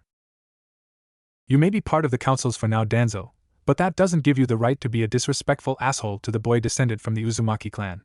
Or do you think you are above them? Or above the Senju clan that are their cousins? Asked Tsunade while seeing Danzo sneering at her. I can talk about the Jinchuriki any way I see fit. If I had my way, the Jinchuriki would be a ninja capable of crushing half of our enemies by now, countered Danzo with his words, making Tsunade scowl even further. If it was up to you, every single ninja in Konoha would be an emotionless drone, and be sent to their deaths even if it wasn't warranted in the mission given. You would throw away just about every single ninja under your command without a care in the world just because you could, remarked Tsunade with Danzo's eyes narrowing at her. Ninja are weapons of war, Tsunade. Always have been. I am a wielder of weapons. If I want to throw away half of Konoha's fighting force to preserve the village as a whole, then I will if necessary, and the Sandaime would do the same, stated Danzo while he stomped his cane at the end as if it would emphasize his point. Really? Because the only one who could honestly call himself a wielder of weapons is the Hokage, and you are not the Hokage right now, Danzo, replied Tsunade with the Danzo gripping his cane tighter. She's got you there, Danzo. If Hiruzen here wanted to, he could order you on a suicide mission knee-deep into IWA, and you would have to take it with a smile on your face, said Jiraiya with a smirk on his face. I am retired from active service, remarked Danzo through grit teeth while hating to say such a thing in front of others. To him it personified weakness. If that is your position, then you should retire from the councils as well, added Tsunade while Danzo found himself struggling to not lash out at the woman. That's enough, Tsunade. Any other news elsewhere, Jiraiya? Asked Hiruzen with Jiraiya shrugging his shoulders. Just a new wave daimyo recently authorizing the construction of a bridge to increase trade and not rely on using ships in order to increase revenue. Nothing major pertaining to us. I already informed the fire daimyo about it, so he can possibly set up some kind of exclusive trade agreement using the bridge when it's completed in a little over a year, remarked Jiraiya dismissively to the Hokage with the elderly man nodding. Perhaps a shinobi representative should be sent there soon to seek out potential clients for missions they might need done, added Danzo, knowing more clients meant more revenue for the village, and the agent sent could scout for potential children from the orphanages there to obtain some root potentials too.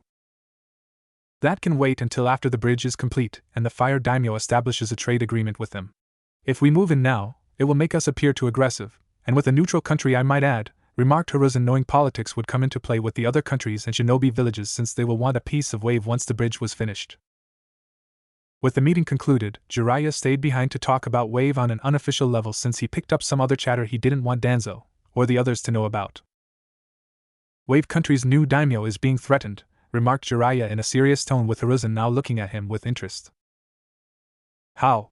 I thought the people of Wave Country were happy with their new daimyo. She is considered to be a bit odd, but nothing we haven't heard before since the Wind daimyo is a bit, what's the word? Hedonistic? Questioned Hiruzen while Jiraiya shook his head. It's not that, sensei. The people love this woman. Whoever she is. But the threat isn't from within. It's without. Not that long ago she was greeted by a businessman named Gateau. He owns a large international transport company, but the truth is the man's also a criminal as well. Gateau uses his vast wealth of money to finance a lot of things in almost every single country. Illegal things. You name it, he has some form of control or say in the market, explained Jiraiya with Hiruzen frowning. And this Gateau wanted to conduct business with the new Wave daimyo? Asked Hiruzen with Jiraiya nodding. Right. He did. Offered her a deal too good to be true from what I heard. Gateau wanted to set up shop in Wave. Make it his HQ for a while since it is an island country and relies on ships for transporting goods in and out, which his company specializes in. But this new Wave daimyo is much smarter than he gave her credit for and ultimately turned the man down flat. Polite, but still flat all the same. Word is that Gateau was cordial enough when he left, but back in his domain of a yacht he was using at the time, the businessman went on a tirade about her and was going to teach the woman a lesson. Apparently, he doesn't take rejection well, and even less by someone of the opposite sex, replied Jiraiya with a smirk. No, I didn't think this man would, given what you described of him. So what are you thinking about, Jiraiya? That we should warn this woman? Asked Hiruzen with Jiraiya shrugging with indecision. I don't know. Part of me says we should to get in her good graces. But on the other hand, we have no real proof aside from my spy network. Not to mention there is no guarantee this daimyo will take my word or the word of one of my spies at face value if I tell her about what I was told, said Jiraiya with Hiruzen nodding. True, but if we do nothing, and this daimyo is assassinated, we could lose our chance at gaining some favor with Wave Country. Special trade and resources? Clients. We would be losing out on an opportunity to corner the market in regards to these things because of our decision to not act on this, said Hiruzen with Jiraiya nodding. So should I go meet this woman? Asked Jiraiya with Hiruzen smirking. And risk you upsetting her with your perverse way of talking? When it comes to you and women, Jiraiya, the anger they generate toward you is practically at the level of a biju, commented Hiruzen with Jiraiya crying anime tears, crouching in a corner, and randomly doodling on the ground with his finger. Sensei is so mean to the way of the pervert, mumbled Jiraiya while a cloud formed over him from out of nowhere, and it rained heavily. Oh, quit being overdramatic, Jiraiya. I'm sending a simple team there with you to talk to this woman. 1 jounin and 2 chunin should be enough. It will show we are serious, and that we aren't being aggressive either, remarked Hiruzen with Jiraiya bouncing right back. Honestly, the man always did overreact when someone attacked his perverse manner of doing things. Well, if that's all, I'll be going now. Need to do some research while I can, remarked Jiraiya with Hiruzen sighed when the Sannin leaped out of the window. Maybe I should have told him about how a few of our deadlier kunoichis are there right now. Then again, it might do him some good this time to get caught and hurt for being a pervert, remarked Hiruzen before he heard the screams of women from the hot springs screaming out about a pervert, the smashing of property, Jiraiya running for his life, and the overall chaos caused by the Toad Sannin's actions. And the sudden horror that came with the painful realization his student just tripled the amount of paperwork he would have to handle soon. No matter what, it seemed the Sandaime Hokage just couldn't win. Uchiha clan district at the moment. Sasuke, you are pushing yourself too hard. Pace yourself? Exclaimed Uchiha Mikoto with worry in her voice at the sight of her youngest training so hard. I need to get stronger, Mom. I need to get stronger to prove myself worthy of being heir to the Uchiha clan. And if not that, then finding Itachi when I'm out on missions, said Sasuke, as he had been training in the backyard all day, and was being mentored by his cousin Uchiha Tekka. Ever since Itachi had gone missing, the Uchiha clan had been in an uproar, and they had made their presence known to the Hokage soon after it was confirmed. Itachi had been a prodigy among the clan and was destined to lead the Uchiha clan to new heights not seen remotely since Uchiha Madara. Itachi had become the youngest member to join ANBU and had unlocked his Sharingan eyes at such a young age that he was considered to be a prodigy from that act alone. But now with Itachi gone, it was up to Sasuke, who being the next son of a clan head, was the next in line to succeed his father, and become great like his predecessors before him. Unfortunately, for Sasuke anyway, the bar had been set exceedingly high for him, and his father made that known a lot. Itachi had raised all expectations about the potential of the Uchiha clan, and thus it was expected of Sasuke to do just as good if not better than Itachi. For Sasuke, it seemed no matter how hard he trained, his level of skill was always compared to Itachi by his father. The clan head would constantly mention how Itachi did something Sasuke did at a younger age, or Itachi would have mastered the fire jutsu showed already. But was the biggest blow of all so far was the simple fact Sasuke was unable to unlock his Sharingan eyes yet, and the boy's father had no problem rubbing it in. In fact, the man had mentioned it just yesterday how he missed Itachi, and would have brought the Uchiha clan a great deal of pride in being part of the ANBU at such a young age, with his Sharingan eyes showing the power of the clan's blood running through his veins. It also had one other effect that many would wonder was Fugaku's reasons for setting the bar so high for Sasuke when comparing him to Itachi. It made Sasuke angry. Very angry and very jealous of Itachi. So angry and so jealous in fact, that Sasuke had no intention of bringing his brother back to Konoha if he found him. Well, at least not alive anyway. At first, Sasuke wanted to get stronger to find Itachi, and bring him home so they could be a loving family again. Simple, right? Sadly, his father's own constant negativity when compared to Itachi made the young Uchiha hate his older brother, and it got so bad for Sasuke that he started having murderous thoughts over happy ones. Murderous thoughts about finding Itachi, possibly in some beaten and tortured state, with hope in the Uchiha's eyes at seeing Sasuke again. Hoping to be freed from whatever prison held him, and once again return to Konoha to become the Uchiha clan heir once again. Only for Sasuke to take his weapon of choice and stabbing Itachi right in the heart before twisting the blade while doing it. Hearing the sounds of Itachi scream out in pain, shock, and sorrow at being killed by his younger brother, Sasuke imagined the tale he would spin about Itachi being killed by the enemy that had been tortured for information, and finally killed before the younger brother could save him. Itachi would be a symbol of the Uchiha clan's greatness by being a martyr for them, and Sasuke himself would become the next clan head in the process. Father would be too overcome with grief and be unable to lead the clan, and mother would praise her youngest for leading the clan in a time of sorrow. Don't push yourself too hard, Sasuke. You're still a growing boy, replied Mikoto in a loving tone, as she worried about her youngest, and feared for him due to the look he sometimes had in his eyes. There was a darkness in them. A darkness she was trying to prevent them from spreading and growing stronger within him.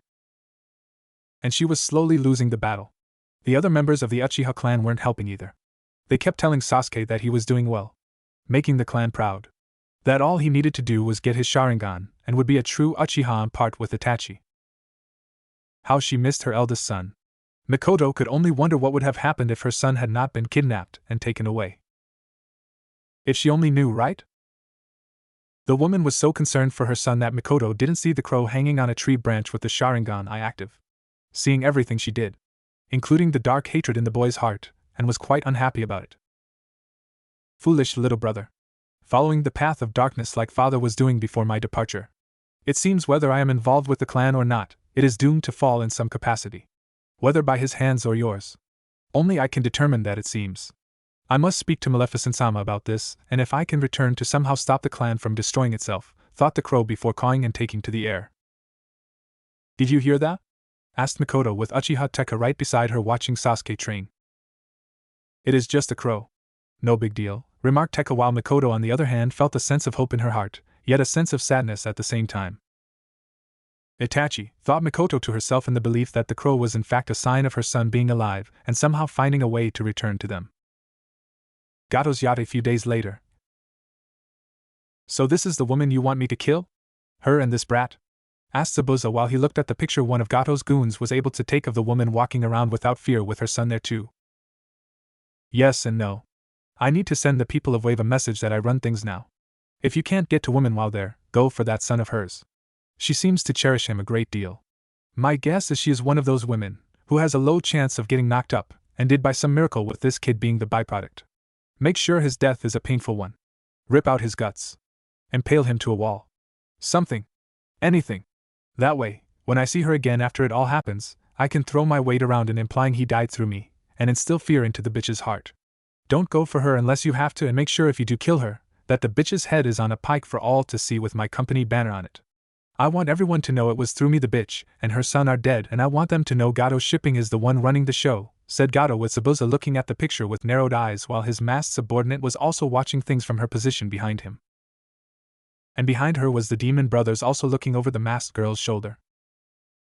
You do realize if I do this, a lot of heat is going to come down on us.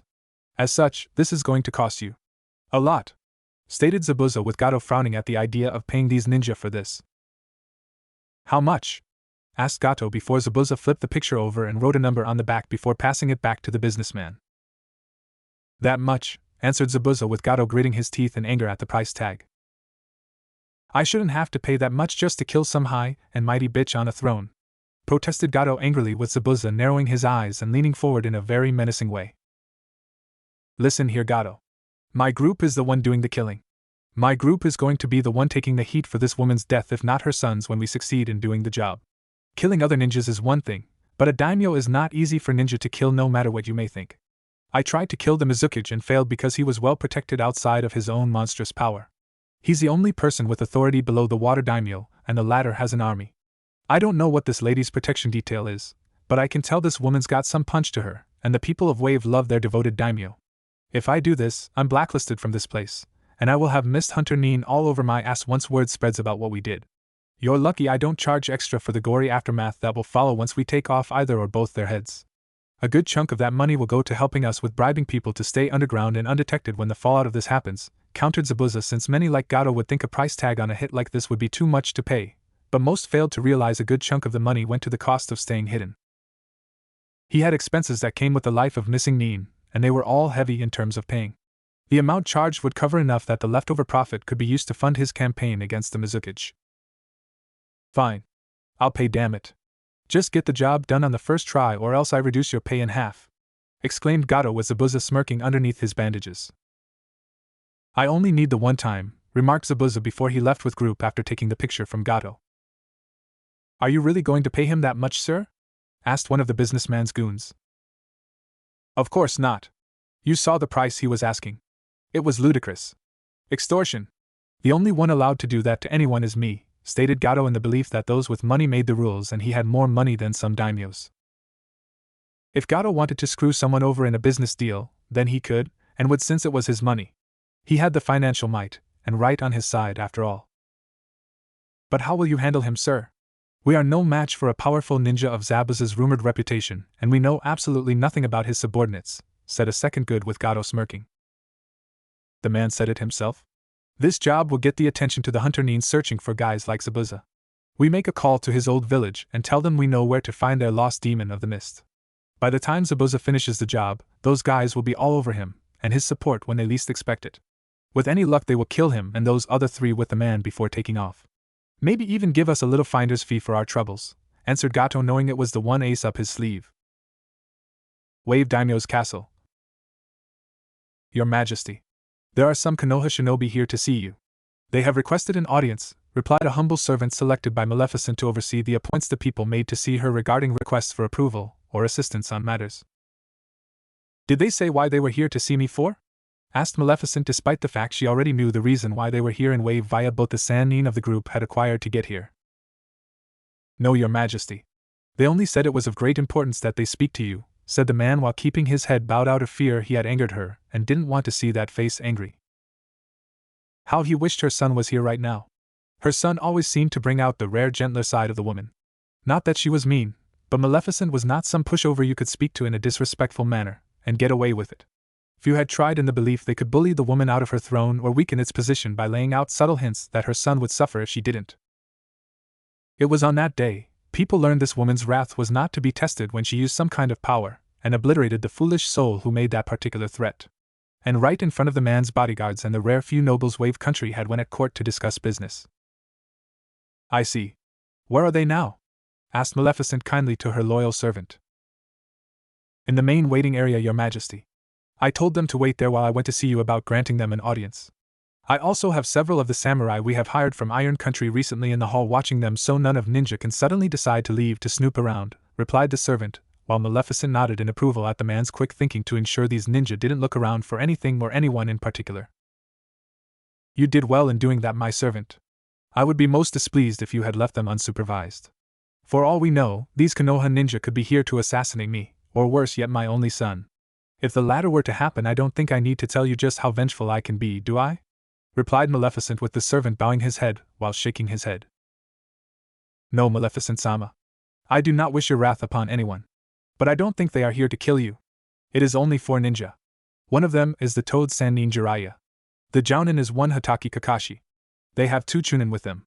One Yahi Kurenai. The other is a Inuzuka Hana from the Inuzuka clan. If what I was told about them with their dogs by her side being accurate, replied the servant, while Maleficent nodded and knew the last ninja was the reason she sent Naruto away to another part of the island under Itachi's and Anko's watch to train.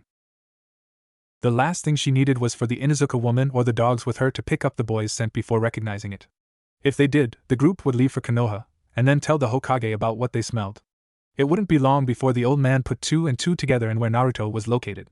He would send ninja after ninja into wave or use politics with the fire daimyo as a means to surrender her son over to him on the grounds of being kidnapped. She couldn't and wouldn't allow it. Not yet. All the same, it wouldn't hurt to leave a few breadcrumbs for them to follow to the end of the road to the truth, and watch their future plans blow up in their faces.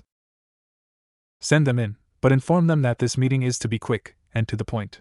I have other country-related matters that need attending, and I don't want my time wasted hearing pointless dribble when I could be planning how to make my domain better than it already is right now, said Maleficent with the servant nodding, since he knew the woman had made so many smart decisions regarding Wave Country that he didn't doubt her words for a second.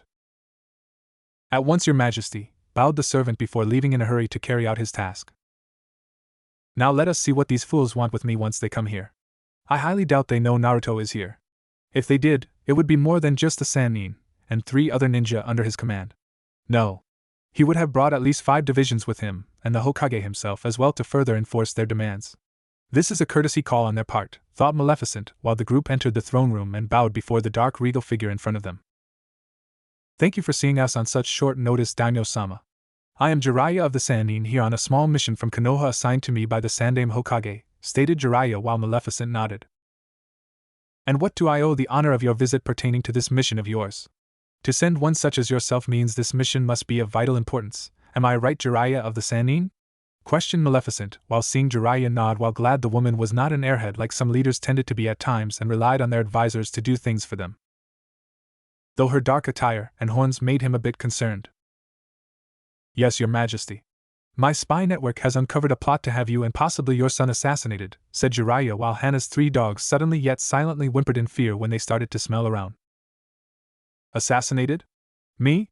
And my son? Who in my country that I love would dare to betray and assassinate me?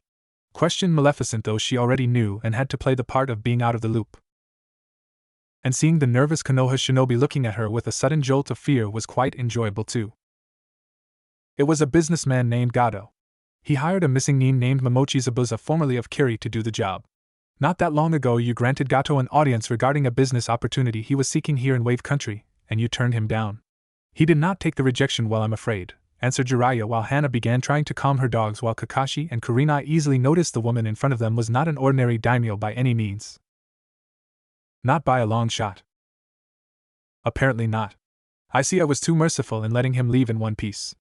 Even if the fool didn't offend me outright when we met, I knew his proposed business offer would bleed my country dry, and my people would slowly starve. Hence why I turned it down. Now the fool is a sore loser in our little game from the meeting we played and wants to get back at me, surmised Maleficent, while her magical powers slowly seeped out of her, spreading on the ground, the candles in the throne room flickering, almost struggling to stay alive, as if life itself was being choked right out of them, and making the woman on the throne look truly terrifying. What is this power? It's as if death or even darkness itself is in this room and coming out of this woman, thought Kakashi, while understanding why this woman on the throne was rumored to be loved, feared, and respected all in one package. Those horns on her head didn't make things easier either in terms of keeping the feeling of fear down. I thank you for your assistance in bringing this news to my attention. Now I must ask that you to leave, replied Maleficent, while seeing the 4 ninja in front of her hesitate to comply. But what about protection from Zabuza? Kakashi here is an accomplished jounin and could be assigned to protect you or your son, replied Jiraiya, knowing the rumored child of this daimyo was also in danger as well. I do not need Konoha's ninja for protection. Nor does my son. In fact, I would sooner let the assassin get close within spitting distance than letting any of your ninja guard either of us, declared Maleficent hotly, while glaring daggers at the Sannin to the shock of the man and his group. What? Why? Asked Kakashi this time, while Maleficent just stared at the man with cold, angry eyes filled with darkness and green fire. I have my reasons. None of which I have to share with you. Now get out, commanded Maleficent, since seeing the boy's so-called godfather for the first time in person helped the Dark Witch realize she was not impressed by him in the slightest. Not to mention the Yondame's only remaining student was there too. The nerve of them coming here. Maleficent's eyes glowed dangerously at them both. Two people connected to her son's naive father, and they did little to nothing to help the boy when in Konoha. Never once visiting. Never once protecting him. It shouldn't matter what the Hokage had decreed to compromise with the filth in the village. The Hokage was supposed to be the final authority when it came to making decisions in Konoha, but the old fool let such a thing be shared by those that were not satisfied with what they were given. What's more, the old fool did nothing to try taking the power back, and simply let them take more with each passing day. And these two did nothing to help in any of it. Her minions of old were more competent than these two morons for ninja, and that was saying something. One drowned himself in women at brothels and writing porn. Disgusting. The other read said porn, was tardy, and made up lame excuses when explaining why he was late. Pathetic. Useless imbeciles. The both of them. And the mere sight of these two was making the Dark Witch slowly lose her patience in dealing with them. They reminded her of King Stefan and his betrayals and his lack of courage in telling his loving queen the truth about his relationship with the Dark Witch prior to ascending to the throne. Of how he took her wings, yet left her to suffer in pain both physical and mental to the level that she desired vengeance upon the fool for his past actions.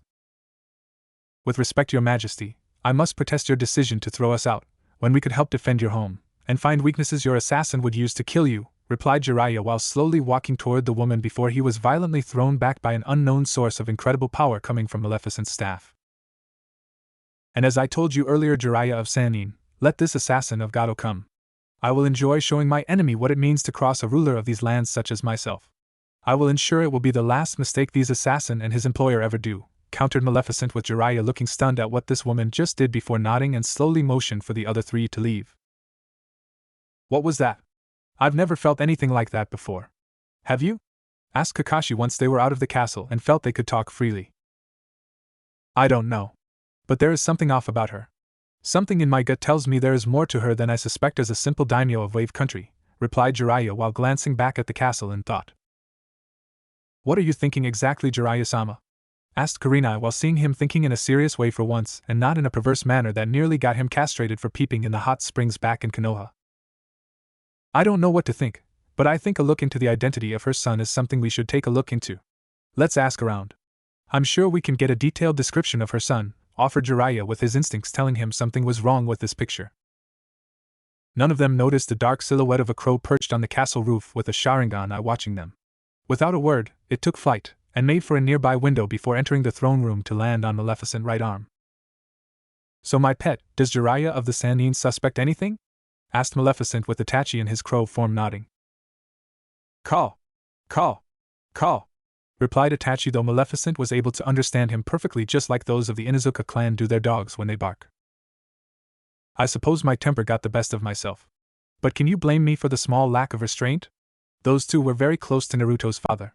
One was the man's teacher, and the other his student. Not once did they come to aid the man's son, and they come here to offer protection for him without even knowing it. Why not protect Naruto when he was in Konoha? Why not ensure he was protected from their abuse? Such fools are filth and have no business being on my lands or near my son! Exclaimed Maleficent before she used her magic to spy on the ninja asking about her son. Call! Call! Call! Call! Replied Itachi in his crow form. I know, my pet. I know a great number of the citizens in this land have met my son. It doesn't matter. Not once have I called Naruto by his name when in front of the people, and the description of my child is not enough for him to present a case to those he serves. Let Jiraiya become suspicious of us and investigate this issue further. It will be all the more delicious when he finally confirms the truth and is too late to stop my son from taking back what is rightfully his by his blood on his mother's side of the family, replied Maleficent before she let the bird fly off her arm and transform into Itachi once more. What if Jiraiya comes back himself and sneaks around? Despite his various faults, he is the best spy master that Konoha has to offer. There are places he can go that few can, and Jiraiya may try to come back here soon enough. What if the Sannin seeks into Wave to come here for Naruto? Questioned Itachi with Maleficent smirking at him. I assure you, Itachi, for all of Jiraiya's level of power, mine dwarfs his by far, since I have been taking the chakra from my gracious son's body to become stronger than ever before. I am more than ready to handle the Toad Sannin now over when I was first freed years ago by my son. Speaking of Naruto, how is my son doing? You took him to the ruins of his biological mother's homeland, correct? I trust it wasn't too horrifying for him to see them? questioned Maleficent, since she was told that the ruin of Whirlpool were not far from Wave and that some pieces of Whirlpool had broken off from the land to become part of what Wave was right now. Hence why Naruto was granted the right to take a pilgrimage to see it under Itachi's and Anko's supervision to learn what he could about his family's clan before it was destroyed. No, Maleficent-sama. I scouted ahead to ensure what Naruto-sama was able to see was not too damaging for his mind to handle. I sensed he wished it was possible to know them, and wonder what they thought of him. Anko and myself tried to help Naruto-sama as best we could, but alas, our words can only have such a profound impact on such personal matters, replied Itachi with Maleficent nodding. And where is my son now? Training with Anko? Asked Maleficent with Itachi nodding once. Yes. He is training and digging around the ruins for anything pertaining to the Uzumaki clan that could be brought back to learn with you watching. Even now, Naruto-sama is doing just about everything in his power to impress you, Maleficent-sama. It is rare to see one so young push himself like he does, replied Itachi while impressed by the boy's hard work. And doing it for all the right reasons too. And what has he learned while there? Surely there is something among his clan ruins that will help my son grow stronger? Asked Maleficent with Itachi nodding. There was a journal there, left by an unknown Uzumaki, who was experimenting in the use of chakra chains. After reading the journal myself, I determined this person had the same power as Uzumaki Kushina did, and was possibly a blood relative of sorts. I can only assume it was one of her grandparents, or maybe even great-grandparents, since there has been no official record anywhere about chakra chains since Kushina herself used them, answered Itachi with Maleficent looking very interested at this point. Really? And my son can use this too? From what you are saying, these chakra chains are passed down from parent to child, questioned Maleficent with Itachi nodding. Yes, mistress. It would appear that way. Naruto was able to understand what was being explained in the journals and unlock the ability to use them. Granted, it was only one chakra chain, but with more practice he will increase the number, explained Itachi with Maleficent smiling a happy smile that told the Uchiha this was good news in her eyes. Excellent. I want my son to be stronger than most full-grown adult ninjas under the rank of Jounin. I want him so strong that even Momochi Zabuza is nothing compared to him. Do you understand, Itachi? Said Maleficent with Itachi bowing his head. Yes, mistress. I will. When do you wish Naruto-sama to return home? Asked Itachi with Maleficent thinking it over. Train him on the island for 2 more days, then come back here so I can see his progress with the chakra chains myself. I want him to produce at least 2 chakra chains upon his return, commanded Maleficent with Itachi nodding before transforming into a crow and taking off to Whirlpool. And as he did, a single-masked figure watched the ninja-turned crow leave the castle for that destination before heading off to meet with its master. You were right to suspect something about the crow from the rumors we heard about it being a form of messenger of sorts. It's heading to the ruins of Whirlpool as we speak, Zabuza-sama. Possibly to where the boy has been taken for his protection, commented Haku while Zabuza smirked behind his bandages. Figures. Gato's contract on the Wave Daimyo and her son isn't exactly a well-kept secret if Jiraiya of the Sannin comes to tell her in person. No matter. Whirlpool is where we will go for our first target. We need to hurry though. Just getting there is dangerous enough as it is, replied Zabuza with his subordinates nodding since they heard the stories of how difficult it is to cross the waters just to get to the land itself. It was time to kill and get paid. With Jiraiya. So the kid has blonde hair and blue eyes? What about his face? Asked Jiraiya curiously while asking a woman named Tsunami curiously. I have never actually seen his face. My father just did business with the Wave Daimyo and commissioning a bridge be made for the mainland. He saw the boy there not that long ago sitting on the throne beside his mother. She wanted him to learn how to rule over the country in the future, so she involves him in almost all major affairs. He told me what the boy looks like, so you need to talk to my father Tazuna, replied Tsunami while seeing Jiraiya nod. And where can I find your father? Asked Jiraiya with Tsunami sighing in sadness since she knew exactly where her father was right now. Knowing him after securing such a major deal with the Wave Daimyo, I imagine he is currently at the nearest bar drinking. Again. Exclaimed Tsunami since her father did a lot of that these days. Thanks. Oh. One more thing. Did your father ever hear the boy's name? Asked Jiraiya curiously with Tsunami thinking it over. No. Not once. According to my father, when Maleficent-sama addressed the boy she always called him her son every single time, and never said his name, replied Tsunami with the woman not seeing Jiraiya's eyes narrow slightly at this. I see. Thank you, Tsunami-san. I will speak to your father now, said Jiraiya while his group leaving to find Tazuna. Do you really think this boy the Wave Daimyo has for a son is really Naruto? asked Kakashi curiously while Jiraiya nodded. The more I hear about the boy, the more I feel it to be true, Kakashi. Think about it. This woman was made the new daimyo within a short time of being the advisor to her predecessor. She came here with a boy 6 years old shortly after Naruto was reported missing. Not only that, but the woman wields some kind of power I have never seen or heard about in my travels. She does not call out Naruto's name when in the presence of others in a clever attempt to keep people like us from knowing the child's identity right away. I doubt she ever considered we would investigate further into that of her child to this level. But if we confirm the boy is Naruto, we must report this to the Hokage, and get the fire daimyo involved in this mess, replied Jiraiya with Kakashi and the other two frowning. What? Why? Naruto was born in Konoha. He was taken out of Konoha, possibly against his will or tricked by this woman to be her son so she could harness the power of the Biju sealed inside of him, Kakashi countered with Jiraiya nodding since that was always a possibility. True, but we don't know if this woman knows exactly what Naruto is in terms of being a Jinchuriki. Officially, if this is Naruto, he is her son, an heir to Wave Country with all sorts of rules attached. Simply taking him now by force or in secret will only make this woman angry and make us look like the bad guys.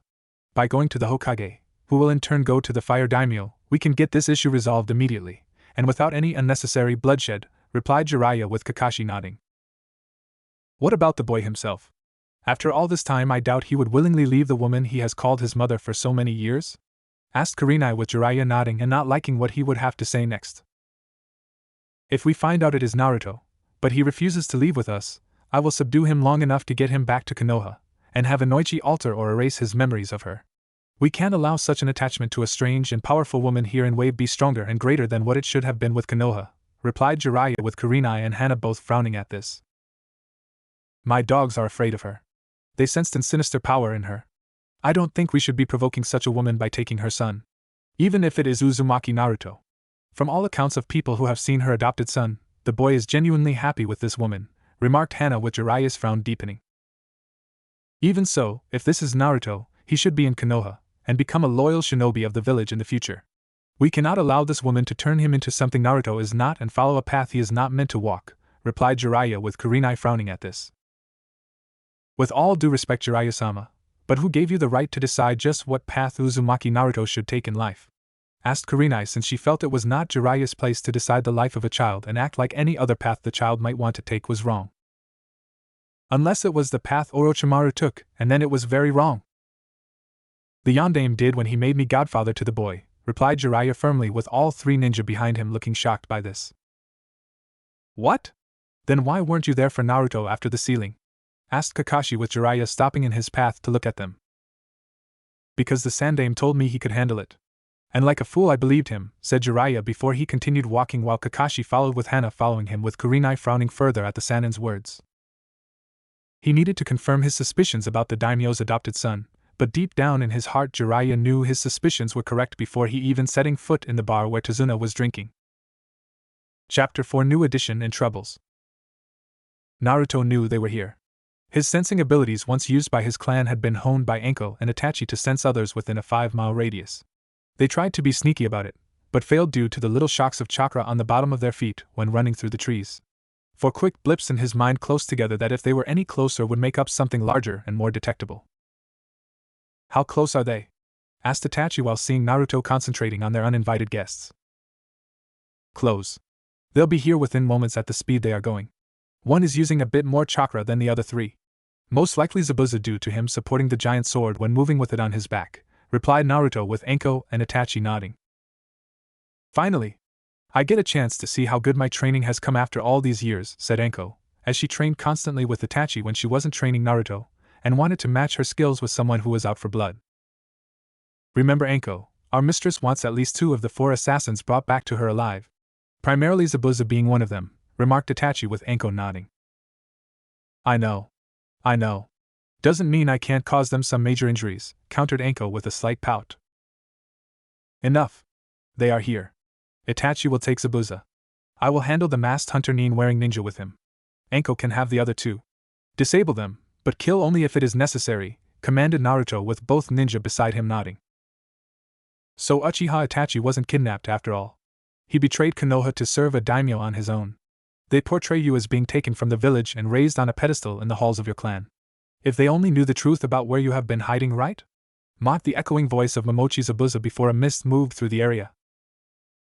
Indeed, remarked Itachi while keeping his mouth shut about how he got roped into the service of his current mistress. And Mitarashi Anko. I heard you were once the apprentice to a Sannin. A notorious one at that. Did you leave with Itachi too for freedom? I don't blame you. If I was the student to someone like Orochimaru, I would leave Konoha too.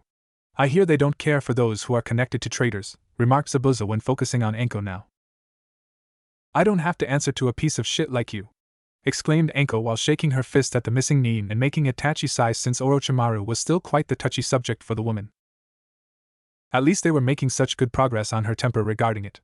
2 years ago she would have thrown a barrage of kunai and snakes at him for saying the Sannin's name in a single sentence for over an hour. Enough. You know your orders. Carry them out, commanded Naruto seriously since he had been taught to take matters like this seriously despite the growing killing intent sent his way by Zabuza. Yes, Naruto-sama, replied Itachi and Anko at the same time. Naruto? As in Uzumaki Naruto? Asked Zabuza knowing he just hit the mother lode of information. This kid was supposed to be in Konoha. He was supposed to be in a deep coma and residing in the Senju clan home. He was also supposed to be treated by Senju Tsunade herself until a time the kid recovered. So what the hell was this boy doing here? Granted, Naruto was a supposed Uzumaki, and this was the Uzumaki ancestral homeland, but why the deception? Who was in on it? It seems you've been found out, Naruto-sama, whispered Itachi with Naruto nodding. Take him. We need him alive per my mother's orders. None of them can leave here to possibly leak this information, Naruto whispered back and Itachi nodded. Zabuza-sama? Questioned Haku while seeing Naruto now taking out a pair of kunai with one in each hand. You know what to do, Haku. I'll leave the blonde in your hands. Disable him.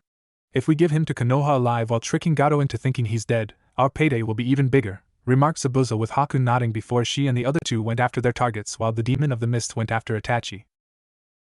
With Anko. The demon brothers moved quickly around Anko. The woman was clearly no pushover in terms of skill and would spell doom for either of them on their own. However, if they worked together, the two former Kiri ninja had speed, maneuverability, and teamwork on their side against the kunoichi.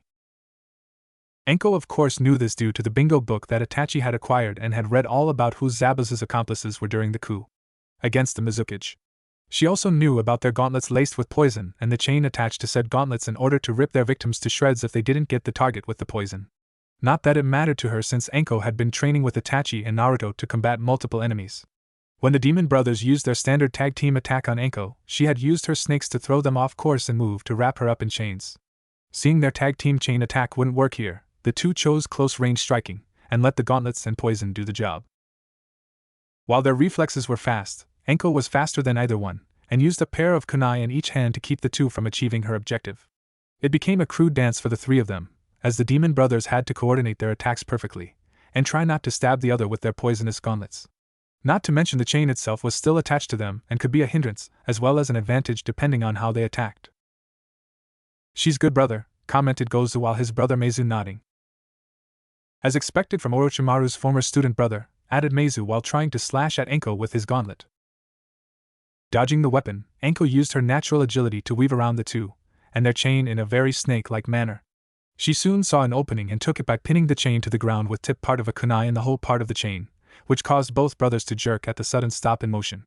It almost dislocated their shoulders and left them both open to an attack by Anko, who took the opening with her snakes shooting from her trench coat. The snakes wrapped around both Gozu and Meizu that kept them from using their arms, legs, and finally wrapped around their necks. If you knew anything about me instead of just following rumors, you would know my connection to the snakes never left. Just my loyalty to that man, remarked Anko while her snakes were in position to bit their heads off. 2 down. 2 to go. With Zabuza. I heard a lot of stories about you over the years. Making A and B roughly around the age of 13 is quite impressive. You even unlocked your eyes to their fullest by that point too. Let us see just how a rumored prodigy of the Uchiha clan matches up against one of the former 7 swordsmen of the mist, remarked Zabuza with his sword in hand and generating a lot of mist in the area. I see you did some homework on me to some extent. But you failed to realize I do not rely on my Sharingan like most of my clan does, so do not expect to see my dojutsu until it is too late, replied Itachi while bringing out his tanto and eyeing the missing Nin from Kiri with calculating eyes. Really? That's a first. A bloodline user who doesn't rely on his bloodline. This will be even more fun than I first thought, remarked Zabuza before letting the mist in the area consume him to become invisible to the naked eye. Momochi Zabuza is said to be a master of the silent killing technique. He can move silently without being seen or heard when moving in for the kill. I also know the man uses water clones on occasion, but they require a lot more chakra when there is no water in the area, and there isn't a source of water near here. That doesn't mean he won't still make them if he tries. I need to use all of my senses to beat him, thought Itachi while focusing on the task of beating Zabuza at his own game. You're quite calm for someone about to die. Have you made peace with yourself? Have you made peace with the simple horrifying truth that your duty to your female wave daimyo is going to end in failure? Taunted Zabuza with his voice echoing around him in the mist. I will only fail when I die. Until then, you have yet to win, remarked Itachi calmly with Zabuza letting out a chuckle. I don't need to kill you. Though staining my sword with the blood of an Uchiha will bring me a good deal of satisfaction. Haku is the one you should be worried about. Her skills will take down that Uzumaki brat easily, countered Zabuza while Itachi just stood there completely calm through the thick mist. And what makes you think Naruto-sama needs protecting? Your accomplice wearing the Hunter Nin mask may be skilled in the shinobi arts like you claim, but Naruto-sama is not a pampered kid. We have ensured his overall training was harsh and almost cruel to ensure his future survival. Itachi shot back before his instincts kicked in and ducked in order to dodge a massive sword from cutting him in half. I know all about your blonde-haired Uzumaki. Word is that he was treated pretty badly in Konoha. Word is that there is something about him that everyone hates. And I have an idea on just what that something is since I met someone like him before I left Kiri, said Zabuza with Itachi countering with the upward thrust with his tanto to stab the missing Nin in the ribs, but missed at the last moment, when former Kiri ninja moved out of its path. So you know about that. Then you know why he can't go back to Konoha, countered Itachi while moving once again to pierce the man's chest with his tanto, but Zabuza used his sword to deflect it. Yeah, I do. But the Gaki's life is not my problem.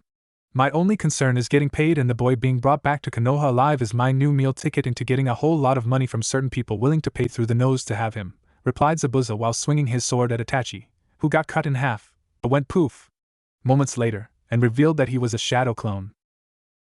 His mother will not allow that, and neither will I, replied Itachi while striking at Zabuza from behind, but the missing Nin leaped out of the way. As if that woman can stop me. She's just some prissy gothic woman sitting pretty on her throne. What does she know? Mocked Zabuza with Itachi narrowing his eyes slightly. That woman is not to be trifled with. I have seen what she can do with just a spin of her finger and a pointing of her staff. I shudder to think what would happen if she unleashed all of it upon the world, replied Itachi while Zabuza letting out a chuckle. Seriously? The Might Uchiha Itachi is afraid of some dark-dressed woman with horns?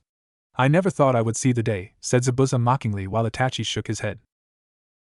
You have not seen what I have seen regarding this woman.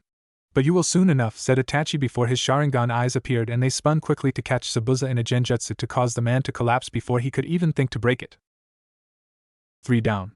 1 to go. With Naruto.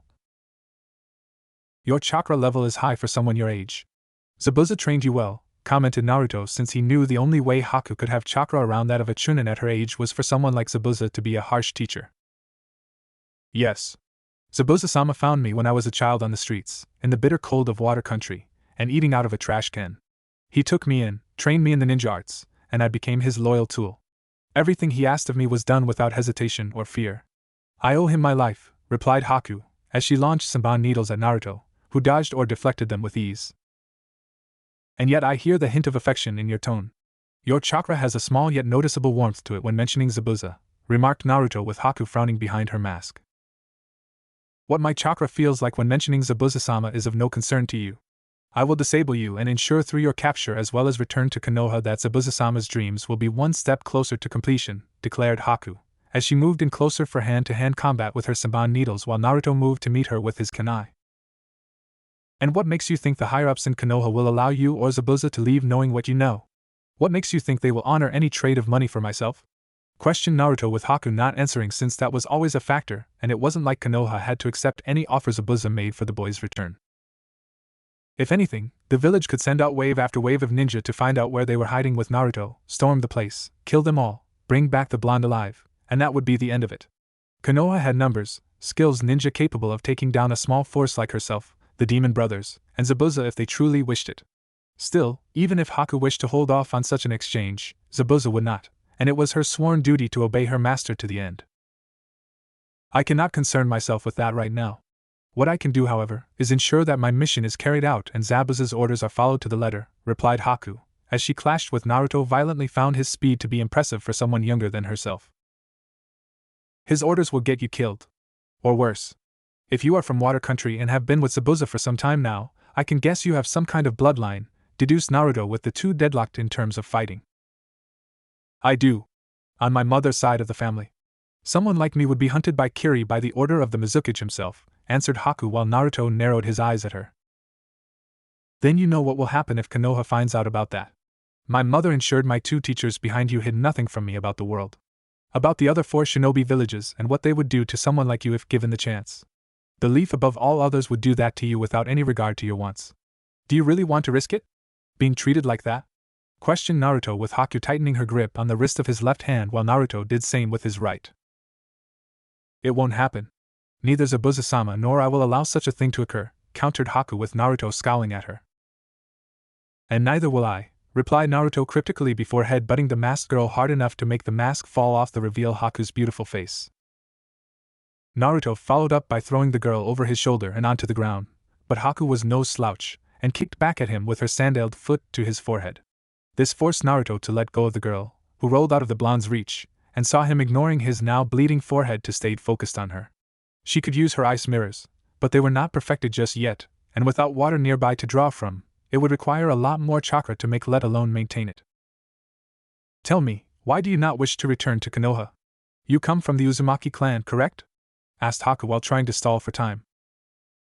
I do belong to the Uzumaki clan, but that doesn't mean I will be welcome in Konoha like you think. Quite the opposite, replied Naruto, with Haku frowning confusion. I do not understand. Zabuza-sama told me about the history of Uzumaki clan as it was told to him in Kiri before he became a missing nin. You have connections to the Senju clan through kinship, as they are a cousin clan, and even more by marriage when Uzumaki Mido married Senju Hashirama to further solidify the alliance during that time, replied Haku, with Naruto nodding since Itachi told him the same thing. I know about that. Itachi-sensei told me the history of the Uchiha, the Uzumaki, and the Senju clan with their connection to one another. But that's not even the worst part of this tale. It gets worse. Which is what makes the sins of Konoha all the more greater. I cannot in good conscience return to Konoha and embrace them with love. Not after their betrayal to my family on both sides, replied Naruto before 2 chakra chains shot out of his back and shot toward Haku in surprise. Those chains are made of chakra, but the chakra itself is not the same as mine, or even his own normal chakra. This is different, thought Haku, as she dodged the chains aimed at her, and saw they acted almost as if they were alive. But how? Was this unique only to the Uzumaki clan? My place is by the side of my mother. My place is here in Wave and its people. One day I will become the next Wave daimyo, and I will use my power to protect the citizens in it from the greedy, corrupt filth like those in Konoha, exclaimed Naruto before one of his chakra chains got one of Haku's ankles during one of her jumps and pulled the girl down to the ground with the other chain wrapped around the neck. These chains, they are somehow suppressing my chakra, and at the same time I don't feel like I'm in danger. This chakra is soothing? Almost comforting? What is this? Thought Haku, as she felt herself get tired, and the more she struggled the more the darkness crept into her eyes before falling unconscious. You were able to successfully use 2 chakra chains well this time, and under the heat of battle no less. Maleficent-sama will be most pleased, Naruto-sama, remarked Itachi while tying up Zabuza, while Anko did the same once she got the poison-covered gauntlets off the demon brothers before using their own chain to tie them up. And made pointy part of the chain dug tightly into their flesh. I wanted to make Ka-san proud when you told me what she wanted. I wasn't about to disappoint her, replied Naruto while keeping Haku suspended off the ground with the chakra chains, and picked up the girl's hunter nin mask. A wise decision. Come. We need to bring these 4 to Maleficent-sama. She has plans for them. Well, some of them, said Itachi with Naruto nodding and the group. Konoha Hokage Tower sometime later. You're sure about this? Absolutely sure? Questioned Hiruzen with Jiraiya nodding. Without a doubt, sensei. I asked the bridge builder assigned by the Wave Daimyo to build the new bridge what the boy looked like. I even showed him a picture we have of Naruto to him, and the old man confirmed it was Naruto. A younger-looking version of Naruto, but it was still our boy all the same. This woman named Maleficent is clearly the one responsible for taking Naruto roughly 5 years ago. It is also said she sometimes has a single crow and python snake hanging around her body at times, replied Jiraiya with Hiruzen narrowing his eyes at that last part. Meaning she might also have Itachi and Anko. That this woman somehow turned them into animals-based forms befitting their connection to said animals, added the Sandaime Hokage with Jiraiya nodding. With Itachi being the crow and Anko being the snake, concluded Jiraiya with Hiruzen sighing since this was getting complicated. My thoughts exactly. She did something to them. Bound them to her in some enslaved manner. I would bet they can change back into their human forms if they wanted to, but something tells me this woman has the final say in the end, replied Jiraiya with Hiruzen sighing again and leaning back against his chair. I'll have to bring this to the council soon. Confirm your suspicions, Jiraiya. Make them 100% accurate or as damn close as you can. Anything I bring to the Fire Daimyo now would be considered circumstantial at best. Wave is seeking to expand its reach in the trading world with that bridge they are planning to make. Meaning a lot of daimyos and countries unable to get goods from Wave Country before now finally have a chance. This can get very nasty politically the longer it gets dragged out, and we need to prevent that from happen. If this woman knows enough about Naruto, she could use it as a means to keep the boy away from Konoha, or possibly demand an investigation be done to find out why the boy was mistreated before she took him away from the village. The people who have hurt the boy have not exactly kept their mouths shut, remarked Hiruzen, knowing the people had been very open about hating the boy recently, talking about it, and showing no regret whatsoever. Even when told the boy was part of a clan that helped found Konoha in the first place, they spat on the Uzumaki clan name. They called the Uzumaki clan a bunch of island foreigners and seal-loving freaks that loved swirling water. That they should have just drowned in it if not for their clan's fall in the Second Shinobi War at the hands of their enemies. They wouldn't be dishonoring the Uzumaki clan so much if they knew it was because of them that Konoha has the seals incorporated into the village to defend against attackers. That Uzumaki Mito was a Jinchuriki, and so was Kushina before Naruto. Hell, you might as well make them shit their pants, and just reveal Naruto's parentage to see what happens next. It couldn't hurt, offered Jiraiya, since many in the village spat on Naruto's life, yet praised his father, and hailed the man as a hero long after death. I can't risk it now. If we did, it would create a major backlash for us should this woman demand the Fire Daimyo do a full investigation of the village. If that happens, Konoha is sunk, and nothing we do can save it from ruin. Word would get out what we did, and our past clients along with any future ones will abandon us for other villages. Konoha will become a shadow of itself. Best to have the public show their true faces when it happens than make it worse by trying to hide it, or use ignorance as an excuse for their past sins, replied Hiruzen with Jiraiya frowning a bit. That includes you, sensei. You had a hand in his suffering as well to a certain extent too, even if was unintentional, Jiraiya reminded the Sandaime Hokage. I know, Jiraiya. You are in that same boat as well. The only one saved from it is Tsunade, since she was never in the village at the time. Not only that, but we never told her about Naruto through any messages in fear they would be intercepted. He is the closest thing Tsunade has left aside from Shizen that is considered family. I'm surprised she didn't beat you within an inch of your life again, remarked Hiruzen with Jiraiya shivering at the memory. She said that would be too merciful. Instead, Tsunade beat me close to it and to the point of nearly falling unconscious. She whispered into my ear that if I did something like that again for whatever reason she would rip my balls off before crushing them into powder and then make me swallow it all, replied Jiraiya while turning green in the face at the idea. He wasn't the only one with a green face at this point. I didn't need to know that, remarked Hiruzen, since that image wasn't exactly pleasant. You asked, countered Jiraiya. Technically, I didn't. I merely made an observation, the Sandaime shot back. Getting back on track, how do we handle this situation outside of politics? Should we try to kidnap Naruto? We need him here to make our cover story believable when Danzo comes snooping around for himself should he call our bluff about the boy being here in Konoha, replied Jiraiya with Hiruzen thinking it over. For now, we must keep this quiet. While we can't do anything yet, it doesn't mean we cannot prepare for the actual event. Inform Tsunade of this latest development, but make sure she is in her home with Shizen when you do. Someone has to restrain my former student from going on a rampage, answered Hiruzen, knowing Tsunade's temper would make the woman act irrationally if she knew Naruto was alive and being raised by some strange woman with strange powers. Sure. Give me the hard missions where my body suffers, commented Jiraiya before leaving via the window. If this woman does pose a threat, I may have to see this woman personally, and try to resolve this peacefully. If this daimyo refuses to relinquish Anko, Itachi, and Naruto, I will have to use force to get it done, thought Hiruzen, knowing that he didn't want it to happen, but for the good of Konoha, and keeping it strong he would bring all three back by force. Wave Daimyo Castle. You are making a big mistake in keeping us alive this long, brat. We've been in tougher situation like this, commented Zabuza while Naruto ignored the bound missing nin behind him being escorted through the halls with the demon brother and Haku. Meanwhile, Itachi and Anko were behind the four ninja assailants with their keen eyes watching them closely. No, you haven't. My mother is someone you have never met before in your life, Zabuza-san. When you meet her, I expect the four of you to kneel and keep your heads bowed. Speaking in a disrespectful tone will not be tolerated either. You are not speaking to just anyone. You will be brought before a daimyo and my mother. Failure to comply with this order I am giving you will lead to you facing some painful consequences. I will not be held responsible because your pride refuses to take a hit, stated Naruto while Zabuza snorted at the boy since he wanted people to respect his mother.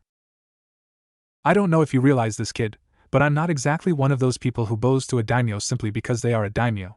To me, a daimyo is just someone with an overinflated ego of themselves, and demands they be obeyed simply because it is their birthright to sit on the throne, countered Zabuza with Naruto stopping to look at the missing nin with an extremely serious look one did not find on a child so young. First off, my mother may be a daimyo, but she is not like you describe, and unlike the other pathetic rulers you are so used to, she has the power to back it up. Don't say I didn't warn you when she lashes it out and sprays your organs all over the place, and all because you didn't listen, warned Naruto before they continued Naruto while Zabuza glanced at Haku and the demon brothers. Haku was a little worried given how Zabuza-sama had enough pride in himself to cover for the rest of them, and it tended to get the swordsman into a bit of trouble at times. The only difference here when compared to the others was Haku and the demon brothers were in position to bail him out. The group made their way to the throne room where Maleficent sat on her throne with a menacing aura that got stronger with each step closer they all took. Zabuza started to feel a heavy sweat forming. Haku whimpered in fear at the sight of this woman, who was far more intimidating in person than the picture they saw of her on Gato's yacht when they were given this assignment. The two demon brothers both tried to keep themselves as far back as they could until they found themselves bumping into the front of both Itachi and Anko. They now understood what Naruto meant when he told them that his mother was not like the other daimyos or anyone else they had ever met before today. The room they stood in was dark, a few torches lit at various locations to keep it dim. The woman herself seemed to be part of the darkness emanating around the entire room with eyes filled with green blackish like fire. She looked like the devil's wife. Or possibly his full-grown daughter. And they just tried to kill her surrogate son. Oh shit. Damn, she's scary. And I thought Yagura was someone to fear, thought Zabuza while he saw this woman made Yagura look like a schoolboy throwing a fit. My Ka-san, I present to you the assassins hired by Gateau to kill the two of us. Momochi Zabuza, his masked assistant Haku, and the demon brothers. We encountered them at the Uzumaki clan ruins where I was training to harness my chakra chains I inherited from my clan. Per your orders and anticipating they would attack me first, we captured all four of them successfully, and brought them here to face your judgment, said Naruto before he bowed his head slightly toward his mother while Itachi and Anko did the same out of respect. Well done, my son. Well done. Bring them a little bit closer. I want to get a better look at them, said Maleficent while her gentle voice filled the room and the tone clearly showed she was happy with this news and beckoned them all forward. Kneel Bakas! Commanded Anko before she grabbed the demon brothers and forced them to their knees once they were close enough. Zabuza reluctantly kneeled while Haku followed with her concern for him showed when she glanced at him occasionally at various moments. Easy, Anko. There is no need to be so forceful. Not yet anyway. Why not give them all a chance to explain themselves to me? That is if they can? Asked Maleficent while eyeing the group of missing nin with calculating eyes while seeing Anko nod slightly. It wasn't personal. Just business. Gateau promised us a lot of money to kill you or your son after you scorned him over the business deal he proposed. He basically hinted we should go for your son first to send a clear message that turning him down was unwise, said Zabuza since he had no loyalty to Gateau and felt if he was going down he might as well take the fat pig down with him. I see. And naturally, you listened to his suggestion in the hopes it would make things easier when it was time to be paid for your deed, remarked Maleficent in tone that told the group she not only knew about Gateau hiring them, but the terms in which were set, and how Zabuza was all too willing to carry out the hit. It was a lot of money, commented Zabuza before he winced when the darkness around Maleficent grew around her. No doubt it was quite the sum offered in exchange for my son's head. Tell me, Zabuza, if I were to let you go free from your current bindings, and I let you get within arm's reach your sword, what would you do? Asked Maleficent curiously while gauging the demon of the mist with sharp and dangerous eyes. I'd take your head off before you could blink, answered Zabuza angrily, as he took her question to be one of mockery, and his pride screaming at him to fight back in some way. Zabuza-sama! Whispered Haku in warning since she didn't want him to get hurt. So it came to a complete shock to not only Haku, But Zabuza and the demon brothers too, when they heard Maleficent, let out a chuckle of amusement at his response. Such spirit. Such perseverance. Such courage. Even in the face of your possible death you would threaten to kill me if given the chance to have the power to do it. My son was right to admire you to some extent when Itachi told us the story about how you became a ninja Momochi Zabuza. About the failed coup against the foolish Mizukage for his abuse of power and desire to wipe out those with bloodlines. Yes, you are indeed quite worthy of your title as the demon of the mist. I can see it in your eyes. In your very soul. You are a ruthless man, Momochi Zabuza, said Maleficent with her eyes dancing with power and amusement. Something tell me that while I should be flattered by the compliment, I'm not about to be freed so easily either, remarked Zabuza with Maleficent chuckling, and the laughter now became far more sinister if not downright cruel sounding. Before her face went from happy to downright cold and angry. Like the joke was over and fun they were having was now over. Maleficent's eyes were alight with greenish fire, and the energy she was unleashing around them swirled like a vortex, howling in fury and rage at the now terrified hired assassins of Gateau. Of course not. You were hired to kill me. And if not me, then my son. I take such an attack against us very seriously and very personal. My son here is my greatest treasure. Worth more to me than all the gold in the land and the world over. To try and take what I value most will not be tolerated in the slightest. I do not care who or what you are in this world. I do not care if you are a missing nin. I do not care if you are a hunter nin, a sand nin, a kaiga, or even a demon from the darkest pits of hell itself. I am Maleficent. I am the mother to Uzumaki Naruto. And all who threaten us will burn, exclaimed Maleficent with her power shooting upwards, smashing through the roof of all the castle walls into the sky itself. Holy shit, thought Zabuza with wide and terrified eyes while he stared at the shadowy silhouette of Maleficent covered in the greenish fire, while his three subordinates looked up at the spiraling tower of energy she unleashed. All Naruto could do was smile and feel a sense of pride knowing his mother would feel such rage at the idea of him being killed. It was further proof she loved, and he would do everything in his power to ensure he was forever worthy of it. For your actions against my son and myself, I will see to it you suffer painfully by my wrathful hands, declared Maleficent, while slowly walking towards Zabuza with the intent of crushing this man for attempt on Naruto's life. No! Please, Maleficent-sama, show mercy, begged Haku, as she struggled against the chakra chains that still held her along with the bindings, and moved in front of Zabuza's form. Haku! What are you doing? Get out of the way, ordered Zabuza, but Haku shook her head and just stared at the approaching form of Maleficent. I owe you my life. I won't allow her to destroy you. Even if I have to be destroyed in the process, replied Haku while she held her ground against the approaching form of death that was the Dark Witch. Such courage. Such devotion. You must really care about this man behind you. Far more than one should in this case. What is he to you, child? Questioned Maleficent while staring at the girl, trying to hold her own despite the body's instinctive reaction of quivering in front of the former fairy queen. He is my precious person. I owe him my life. Without Zabuza-sama, I would be nothing in this world, answered Haku while Maleficent tilted her head slightly and moved a free hand to touch the girl's cheek. To Haku's credit, she only slightly flinched, but still held her ground. She sees him as a surrogate father. Her chakra tells me as such when I asked about it during our fight, added Naruto, with Haku stiffening further since she feared this piece of information could be used against Zabuza or herself. Really? That is interesting. You must be one devoted and loving daughter to give your life for the surrogate father responsible for raising you at such a young age. And to be by his side in battle means you are quite strong, aren't you? Surmised Maleficent with Haku nodding while the Dark Witch's iron grip on the underside of her face near the point between where the bottom of the jaw and neck were connected never left. I would rather die than let anyone kill him, stated Haku with Maleficent nodding while leaning toward the frightened girl. The same could be said for me and my son standing not that far from us, Haku. All the same, it would be a waste to have you die. All that effort Zabuza put into training you to be a ninja in order to help him when in an unfavorable position should not be wasted.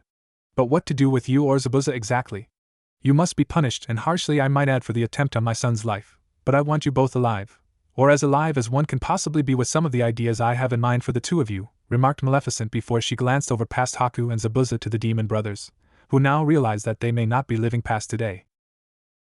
Which was only enforced when Itachi and Anko took several steps away from the two. Wait! We can be useful! Exclaimed Gozu fearfully. Don't kill us!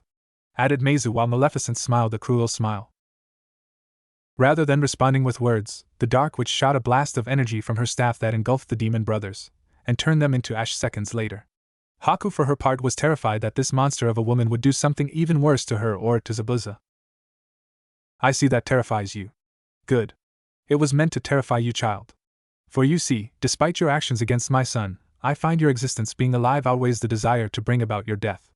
That's right, my dear, I am going to make use of you, and your precious Zabuza, remarked Maleficent, since she saw a great deal of potential with the two of them under her command. Screw you, witch! I still have my pride. I'd rather die than be your servant, exclaimed Zabuza angrily at the notion of serving this woman and having his dreams taken away. He would rather die a free man than be this witch's slave. If that is what you wish, replied Maleficent coldly before moving over to him like a shadowy wraith, and grabbed his bandaged face roughly with her clawed hand. No! Please don't kill Zabuza-sama. Without him I am nothing. A tool without a master. Do not deny me my precious person. The one who gave me purpose. Pleaded Haku, with the former queen of the fairies glancing at her with a semi-cruel smile. That is where you are wrong, dear girl. You will have a master. You will have a purpose. Just not with Zabuza. I gave him a chance to live, and he threw it in my face because of his pride. Now I will remove his presence from this world, but first I need to ensure the knowledge of what he knows about being a ninja doesn't go to waste, said Maleficent before beckoning her son to come closer. What are you doing? Asked Zabuza while feeling a great deal of burning pain from this woman's clawed hand now on his face. Saving the part of you that holds any value to me and giving it to my son to use in your place, replied Maleficent before she ripped out all things ninja-related that Zabuza learned in Kiri about being a ninja and as one of the 7 swordsmen of the mist to form a single orb looking like ball of water that instantly formed into a demon's head. And then placed it into Naruto's mind, with the blonde collapsing to his knees, screaming in pain at the sudden rush of information. Different chakra control exercises, different water jutsus, how to wield that Kubikiri Bocho, and even his contacts used to reach the rebels in water country currently fighting the Mizukage. All this and more were now flooding the poor boy's mind, overwhelming him to the point of collapsing into a state of total unconsciousness. As for Zabuza, he felt like his mind had lost a major piece of himself. He couldn't even think about anything ninja-related. His mind was drawing a blank. It was as if someone had stripped him of everything that made him a ninja. That made him the demon of the mist.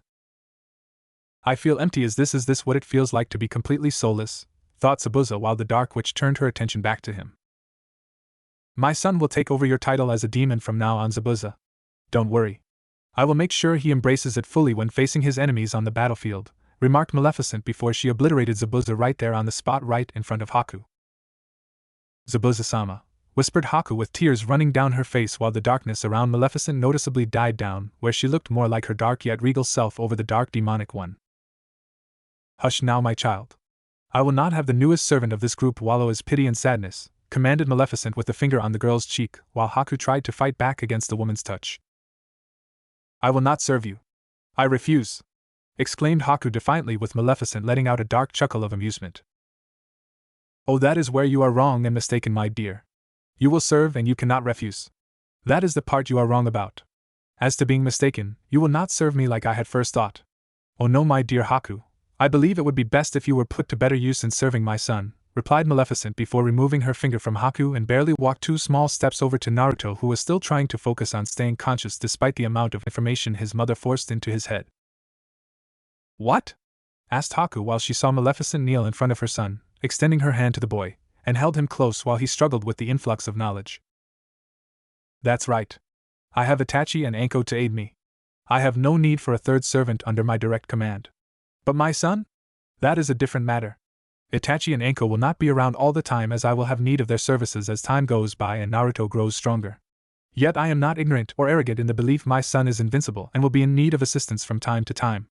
As such, I have decided to give Naruto his own servant in the form of you, said Maleficent, with Haku looking shocked that she would become the servant of a boy a few years younger than herself. Haku also failed to notice said boy's chakra chains that were wrapped around her when escorting the group to Maleficent were no longer binding her at this point. Why are you placing me in such a position with your son? I could betray him. Hurt him. Kill him. Questioned Haku in the hopes it would provoke the woman to strike her down for such a threat. Instead, Maleficent laughed with amusement. Do you really think I would do that without safety measures being put in place? That I would recklessly place you near him without ensuring you would never lay a lethal hand on him? That would never betray him? You will be bound to him the same way Itachi and Anko are bound to me. Both were resistant at first, but over time they saw things my way, and in time so will you," replied Maleficent before she used her power and began to weave it around Haku and her son. "No! I will not be an unwilling puppet to this woman or her son. I will not have my very purpose in life go from a willing tool to an unwilling one," thought Haku before she felt an influx of energy course through her body. She never felt anything like it during her still young life. It was terrifying yet amazing at the same time. All the while, Haku felt the faint shadowy presence of Maleficent within her mind. A minor representation of the dark which put in place Haku knew was there to ensure the girl didn't try anything against Naruto. Speaking of the boy, Haku also felt his presence there now, but was much more significant, and with it was a bond that instantly took root within her mind. "From this day forward, you will serve my son using all your strength, all of your power, and all your skills as a trained ninja. Whatever he asks of you will be obeyed. You will ensure he grows strong. You will ensure he is well protected. And you will ensure his enemies fall before him," commanded Maleficent with the magic of her spell spiraling around the two before ending it and seeing the end result. Naruto remained mostly unchanged.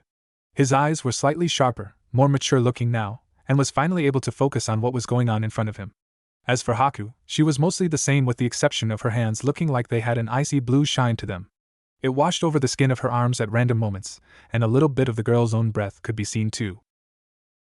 "I understand, Maleficent-sama.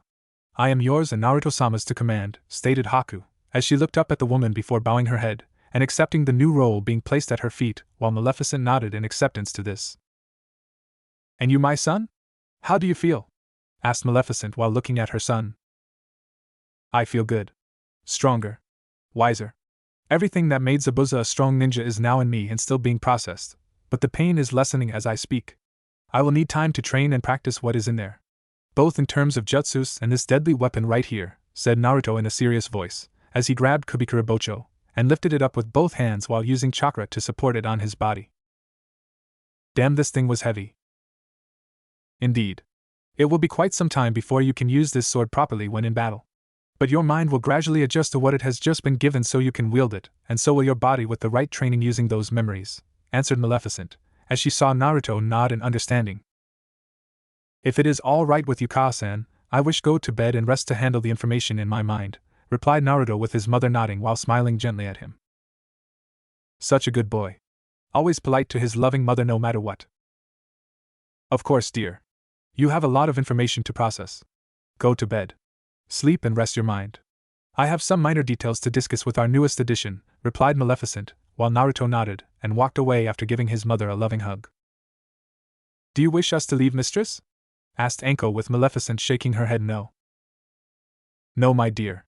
You can stay," replied Maleficent with Anko nodding before she became a snake and Itachi turning into a crow with both taking up a position on her body. "They can turn into animals. Did she do something like that to me?" thought Haku while seeing Maleficent with her finger around while looking at the ceiling of the castle and witnessing the hole she made repair itself. "Now, as you well know with these two here, my powers tend to enhance the qualities of those I have gained under my service. For Anko, it is her personal connection to the snakes. With Itachi, it is his connection to the crows. You have a strong connection to ice itself. I have heard the stories of your land being one where bloodlines are persecuted for their abilities being called unnatural. Judging from your sudden ridged posture, you are one of those people persecuted for your unique talents," concluded Maleficent with Haku nodding. "Yes, Maleficent-sama. From my mother's side of the family. My father saw it one day and knew exactly where it came from. He killed her and was going to kill me, but in my panic I used my powers to kill him and the mob there to help in my death," answered Haku obediently with Maleficent's magic taken root deep within the girl's mind to ensure she compliant with all commands. "And after a while of growing up on the streets, Zabuza found you, trained you, and made you into the young girl on her knees before me," added Maleficent while walking around the girl now. "Yes, Maleficent-sama," answered Haku while tears formed at the reminder of losing the precious person who brought her up from nothing. "There now. No need for tears, my dear. You have a new master. A new purpose with us here in Wave Country. A place by my son's side just as you were by Zabuza's side," said Maleficent while seeing Haku's sadness lessen a little. "I understand, Maleficent-sama, but the loss of Zabuza-sama," whispered Haku at the end while Maleficent kneeled down behind her and began to make shushing sounds in a soothing tone. "It hurts. I know. I remember a time when I had found someone precious to me. It wasn't right away that she was precious. At one point I wanted her dead, and placed a curse on the girl out of spite for her king of a father. The curse wouldn't take effect for 16 long years, and in that time I watched her grow in secret to become someone wonderful. I was her unofficial godmother at the time, and as the years passed I came to adore the girl. I even tried to remove the curse I placed on her, only to realize that my own spell used in making the curse prevented me from changing the dreaded outcome. When she was free from it, I was so happy knowing my goddaughter had found love, and wished her all the happiness my heart desired. Sadly, I could not see it happen due to the event that took place shortly after she was awakened. 3 idiot fairies convinced the man she would one day marry to slay me with a magic sword he wielded at me during the fighting. My own precious person never saw me after that ever again. She no doubt assumed I died during all the fighting that occurred, explained Maleficent while feeling the girl relax under her hold with the words to her story settling into Haku's mind. I don't want to be alone. I don't want to be without a purpose or a place to call my own, said Haku while she was held tighter by Maleficent. Do not worry, my dearest Haku. For I have granted you all these things, and all I ask for in return is loyalty, replied Maleficent with the girl nodding while surrendering to the woman's presence in its entirety. What about Gateau? He will want to find out if the assignment to kill Naruto-sama was a success, questioned Haku with Maleficent's smile becoming cruel again, though the girl herself couldn't see it. Leave him to me, my dear. If the man is true to form, given what I know about him, he will come to me, and assure you his death will be most unpleasant, stated Maleficent, as her eyes danced greenish fire, and the promise of unleashing pain onto the stupid fat little man was there. I understand, Maleficent-sama, replied Haku while her eyes began to get droopy before she fell asleep through a bit of effort on Maleficent's part. Itachi, prepare a room for Haku. Enko, take her there. Make sure it is in one closest to my son's room. I expect her to train with my son immediately. My magic has altered if not enhanced her bloodline when it comes to manipulating ice. We need to know just how far, commanded Maleficent in a firm voice with Itachi letting out a call, before flying off to the intended room while Enko slithered over to Haku and dragged the girl to her intended destination.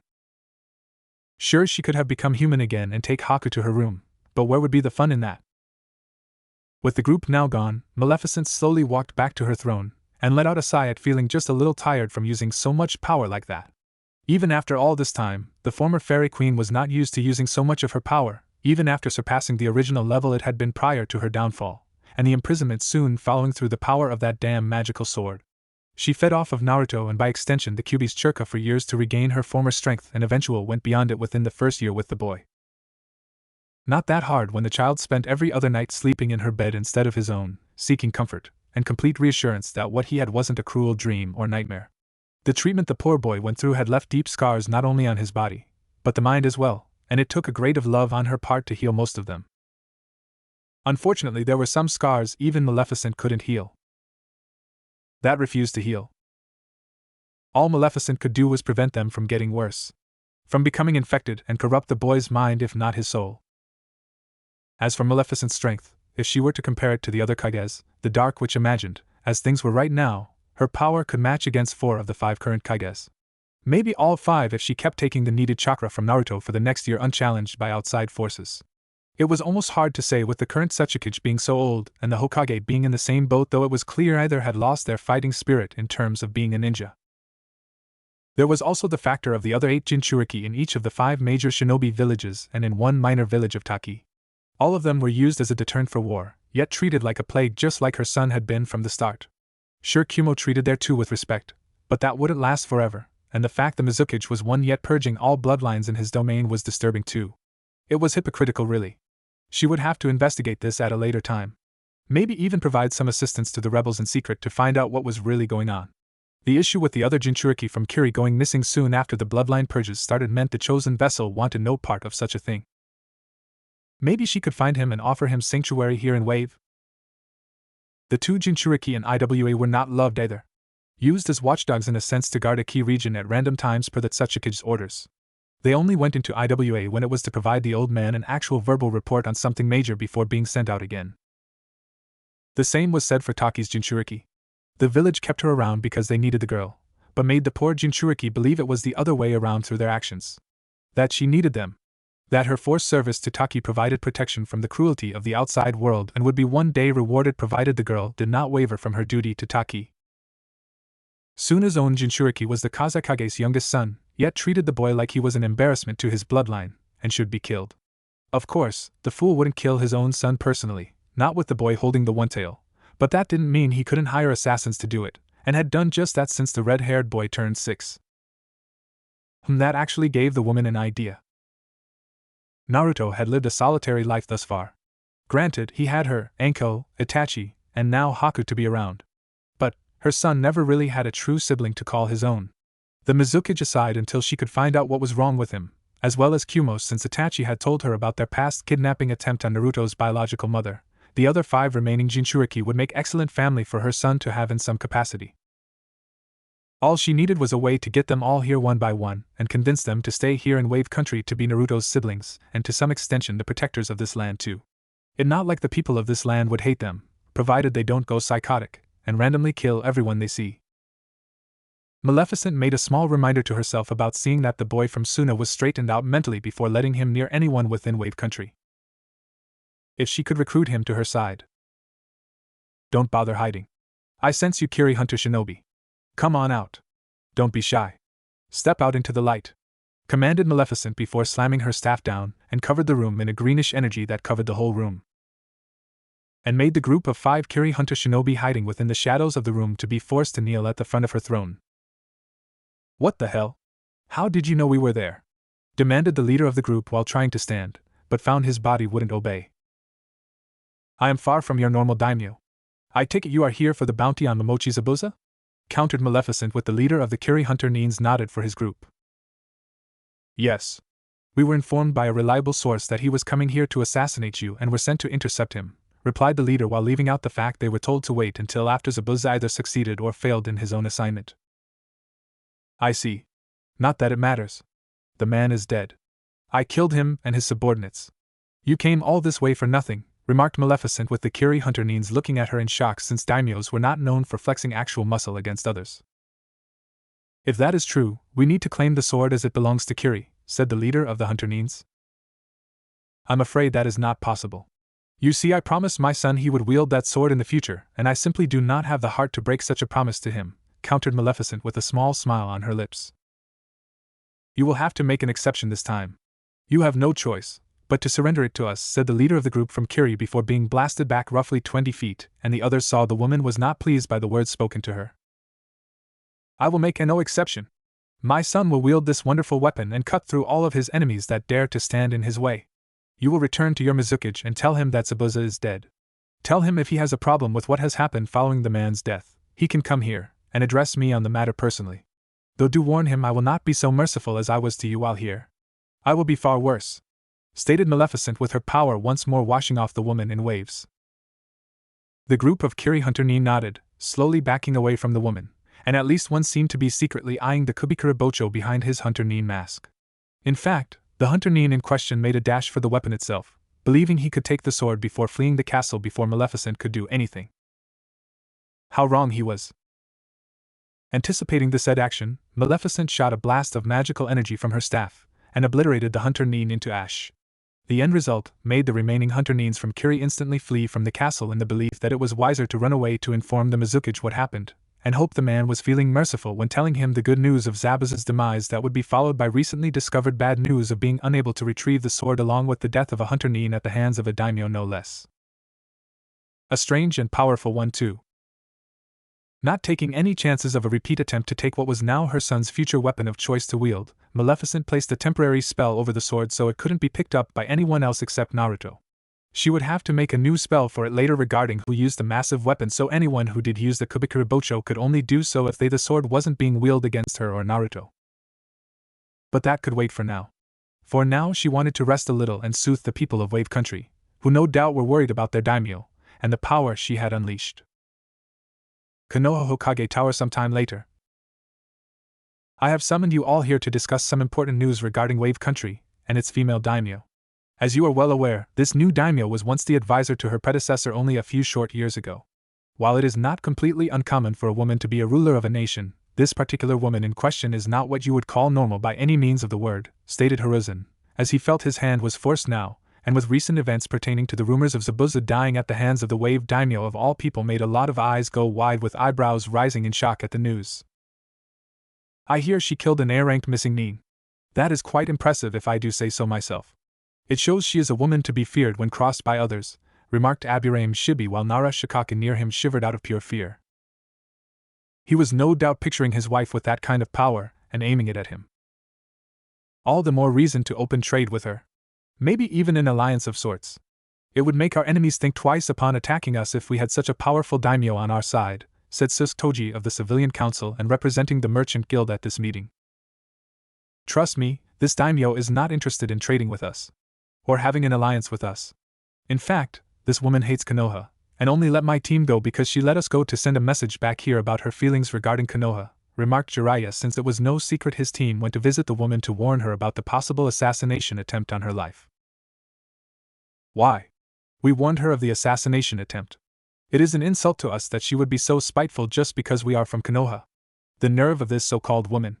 She probably slept with her predecessor to get where she is now, exclaimed Haruno Sakiri angrily with many agreeing with her. This woman already knew about the assassination attempt. In fact, I get the feeling she already had a plan set in motion to stop the attempt, and seeing how the wave daimyo is still alive it worked, stated Jiraiya while many grumbled over how they had been too late to know about the attempt to use toward their advantage. That doesn't explain why we are here. What is it about this woman that you felt the need to have this meeting, Hokage-sama? Asked Tamura while Hiruzen sighed knowing what he was about to say would open up a big can of worms. There is evidence suggesting that this wave daimyo, using powers unknown to us, was the one responsible for the kidnapping of Uzumaki Naruto, Mitarashi Enko, and Uchiha Itachi roughly 5 years ago, replied the Sandaime Hokage with Uchiha Fugaka looking at him in shock while Danzo's eyes narrowed at this and many others were dumbfounded by these words for a moment. Then everything went to shit with a lot of yelling and arguing. How dare this witch take from us? Yelled one council member. Send 3 Umbu platoons to Wave Country and burn it to the ground. Yelled another council member sitting next to the other one who yelled. No! Send them to crush the people of Wave. Make them a part of Fire Country. Make them into a slave state! Exclaimed Haruno Sakiri with the windows of the room nearly shattering from her shrieking voice. Actually, the last idea isn't half bad.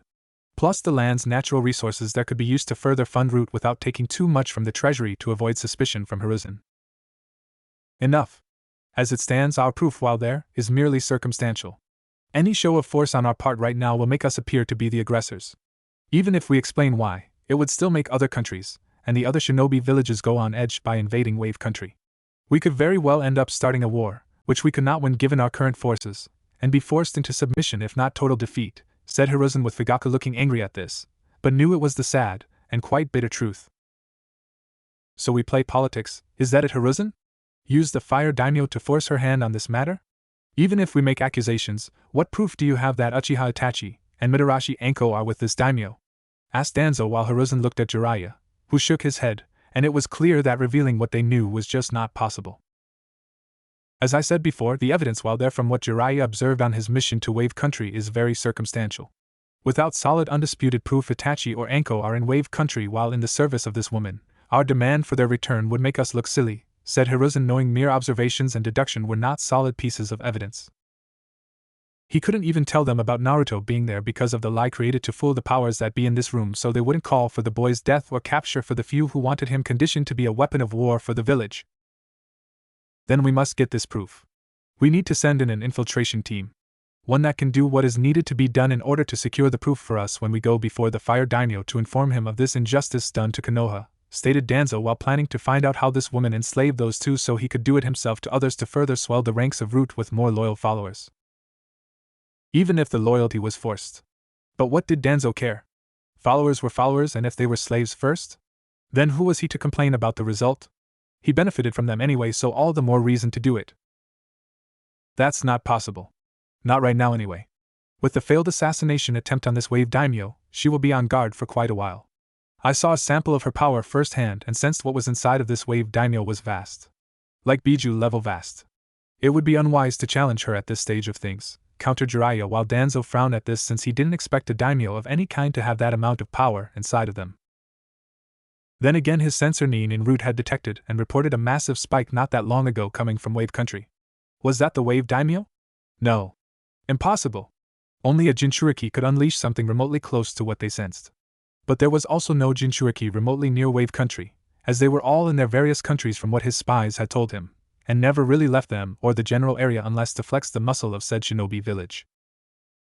Did that woman truly have Biju-level chakra? If so, he would need to ensure she never used it on Konoha. He would need to find a way to remove this woman and appoint a suitable pawn to take her place that would more or less pro-Konoha. But like Jiraiya had stated, the woman would be on guard now, more alert for any future attacks, and any attack now would be stopped before any assassination team could set foot in her castle. So they would need to wait. He would need to wait. As it stands, we will have to wait until the bridge is completed before we can have the Fire Daimyo use the right to trade through his lands as leverage against her. In that time, we can gather the necessary proof we need about Itachi, and Anko being her enslaved servants. With the evidence gathered, we can present it to the Fire Daimyo, and force her to relinquish control over them while ordering some measure of financial compensation in the process, added Hiruzen, knowing it was the best plan for them at the moment. With a good portion of that said financial sum going to the Uchiha clan for what this woman has stolen, remarked Fugaku, knowing he was well within his right to ask if not demand it. There is still the issue of Mitarashi Anko. While I have no doubt Itachi is still loyal to Konoha after all this time, I question her loyalty due to the past connection she has to Orochimaru.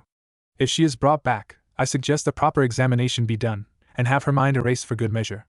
Rebuild from the ground up, remarked Danzo, since the woman could be a valuable tool to draw out Orochimaru in the long run to exploit, since the Sannin tended to play with his food and the old war hawk considered such a thing a weakness. A weakness he would exploit should the time come to remove the stain from Konoha's memory. I agree. The woman was always a liability. For all we know, she helped kidnap Itachi from the start, and is more loyal to this wave daimyo than she should be to Konoha, added Koharu, while Hiruzen scowled at her, since he knew from Inoichi's examination of Anko when first found after Orochimaru's defection showed she had more love for the Sannin than anyone else in this room. We will not punish Anko unless we know without question she had something to do with the kidnappings. If she did have any involvement, Anko will be punished. However, if there is nothing to this accusation, I expect the matter to be completely dropped in order to prevent malicious rumors from being spread. After all, none of us here would want rumors based on a lie to spread about yourselves, correct? Stated Hiruzen, while seeing many in the room nodding and looking away, since they disliked the notion of the village spreading rumors about them. Even if they didn't mind it the other way around. When can we expect the bridge to be completed? Asked Hamura, since they would need to work on a short timetable. If they do not run into too many problems, I estimate the completion of the bridge will be a little over a year. Maybe a year and a half, replied Hiruzen, knowing it might be the latter if Gateau sent agents to Wave to make things problematic in the construction of the bridge. Then again, there was a good chance Maleficent found out who hired Zabuza, and was going to handle Gateau real soon. Whether she sent Itachi, Anko, or went herself was at the moment unknown. Though if this woman took this assassination personally, chances are that this wave daimyo would use her power to make it known just how she felt about the attempt. Then we have that long, if not a little bit longer, to do what needs to be done, remarked Danzo, while Hiruzen glanced at him, while Jiraiya scowled, since they both knew what the war hawk meant by that. What needs to be done equals killing everyone and everything in their path without any show of remorse whatsoever. And if by some chance we are somehow unable to get this evidence of my son and the woman being in this wave daimyo's custody? Asked Fugaku curiously to see what Konoha would in order to bring back his son. We send in a team to take them by force, and if need be we will kill this wave daimyo. Such an offense to Konoha must not go unpunished, stated Danzo firmly, while Hiruzen glared at his former rival. No! We will take our two ninja back by force, but we will not kill the wave daimyo. Or have you forgotten quite a few daimyos, including our own, use us for missions? Any attempt to assassinate this woman might send a rippling effect throughout the world. It could make daimyos in all nations become hesitant to employ ninja out of fear we will assassinate them for whatever reason we deem fit. Such a possible fear could bloom into something worse, as in the liquidation or weakening of the shinobi villages on the orders of the daimyos themselves. To further ensure such an outcome doesn't have a chance of happening, countered Hiruzen, while Danzo scowled, but ultimately relented, since that was one possible outcome, and even the war hawk knew better than to argue over it. I agree. If the evidence that two of our own are in wave is unattainable, we must send a team to retrieve them after fully confirming their whereabouts. Killing the wave daimyo would only make us look bitter and make others fear the idea of employing us. Even our own fire daimyo would be hesitant to be around us or employ missions to ninja overall, said Shibi, since he saw what Hiruzen was talking about. Agreed. It is also one of the reasons ninja are not hired to assassinate daimyos. It is not uncommon for clients to try doing such an act, whether out of spite or gaining something in the end. But we all know for a fact ninjas in all the shinobi villages past and present have never taken such an assignment. Something that has kept the daimyos in our good graces, and any doubts of our loyalty to them in terms of hired protection.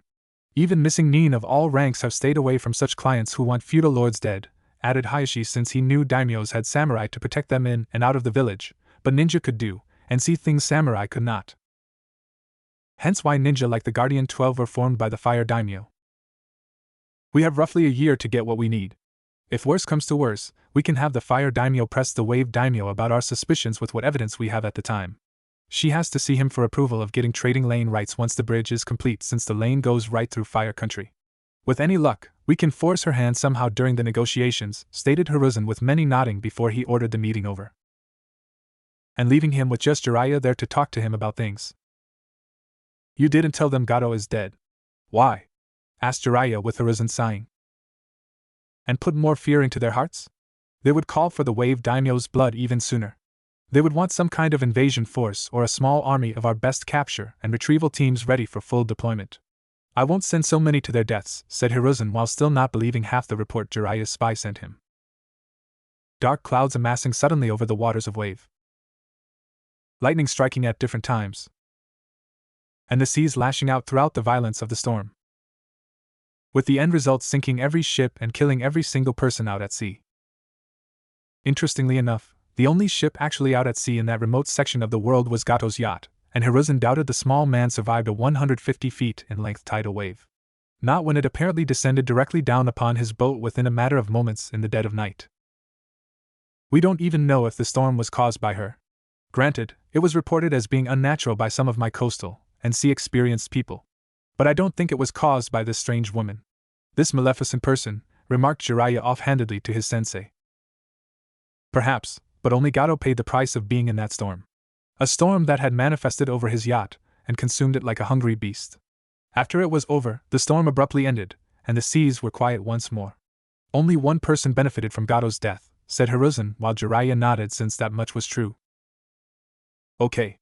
I'll give you that much, but if this maleficent woman did make the storm happen, the next question that comes next is how did she make it happen? Asked Jiraiya with Hiruzen narrowing his eyes in thought. That part still puzzles me. It must be a power we have never seen before. Something we have yet to fully experience or understand, answered Hiruzen at last. Maybe the toads can help me learn more about it. We have a name to work with, so it shouldn't be too hard to discover something about that power. Given how old the elder is, maybe they will know something about her power. When she first hit me with that power, it was almost felt like nature chakra, but different. Almost primal, stated Jiraiya while his sensei looked concerned, since having the power of nature chakra was a feat unto itself, but someone wielding it in an even more ancient fashion was worrisome. Look into it, Jiraiya. The more we understand this woman's power, the better our chances of rescuing all of her captives, commanded Hiruzen with Jiraiya nodding. Right, said Jiraiya before he left via the window. Naruto, if this woman has done something to you in all the years since being with her, I fear I may have to do something drastic to ensure the safety of Konoha. A safety you will have to pay for the good of us all, thought Hiruzen before suddenly sensing the picture of the Yondaime Hokage scowling at him. For the good of Konoha, Hiruzen chose to ignore its ever-angry staring presence, and the two previous Hokages who preceded the Sandaime himself. What if Naruto is the son of Maleficent? End here, and thanks for watching my video till the end.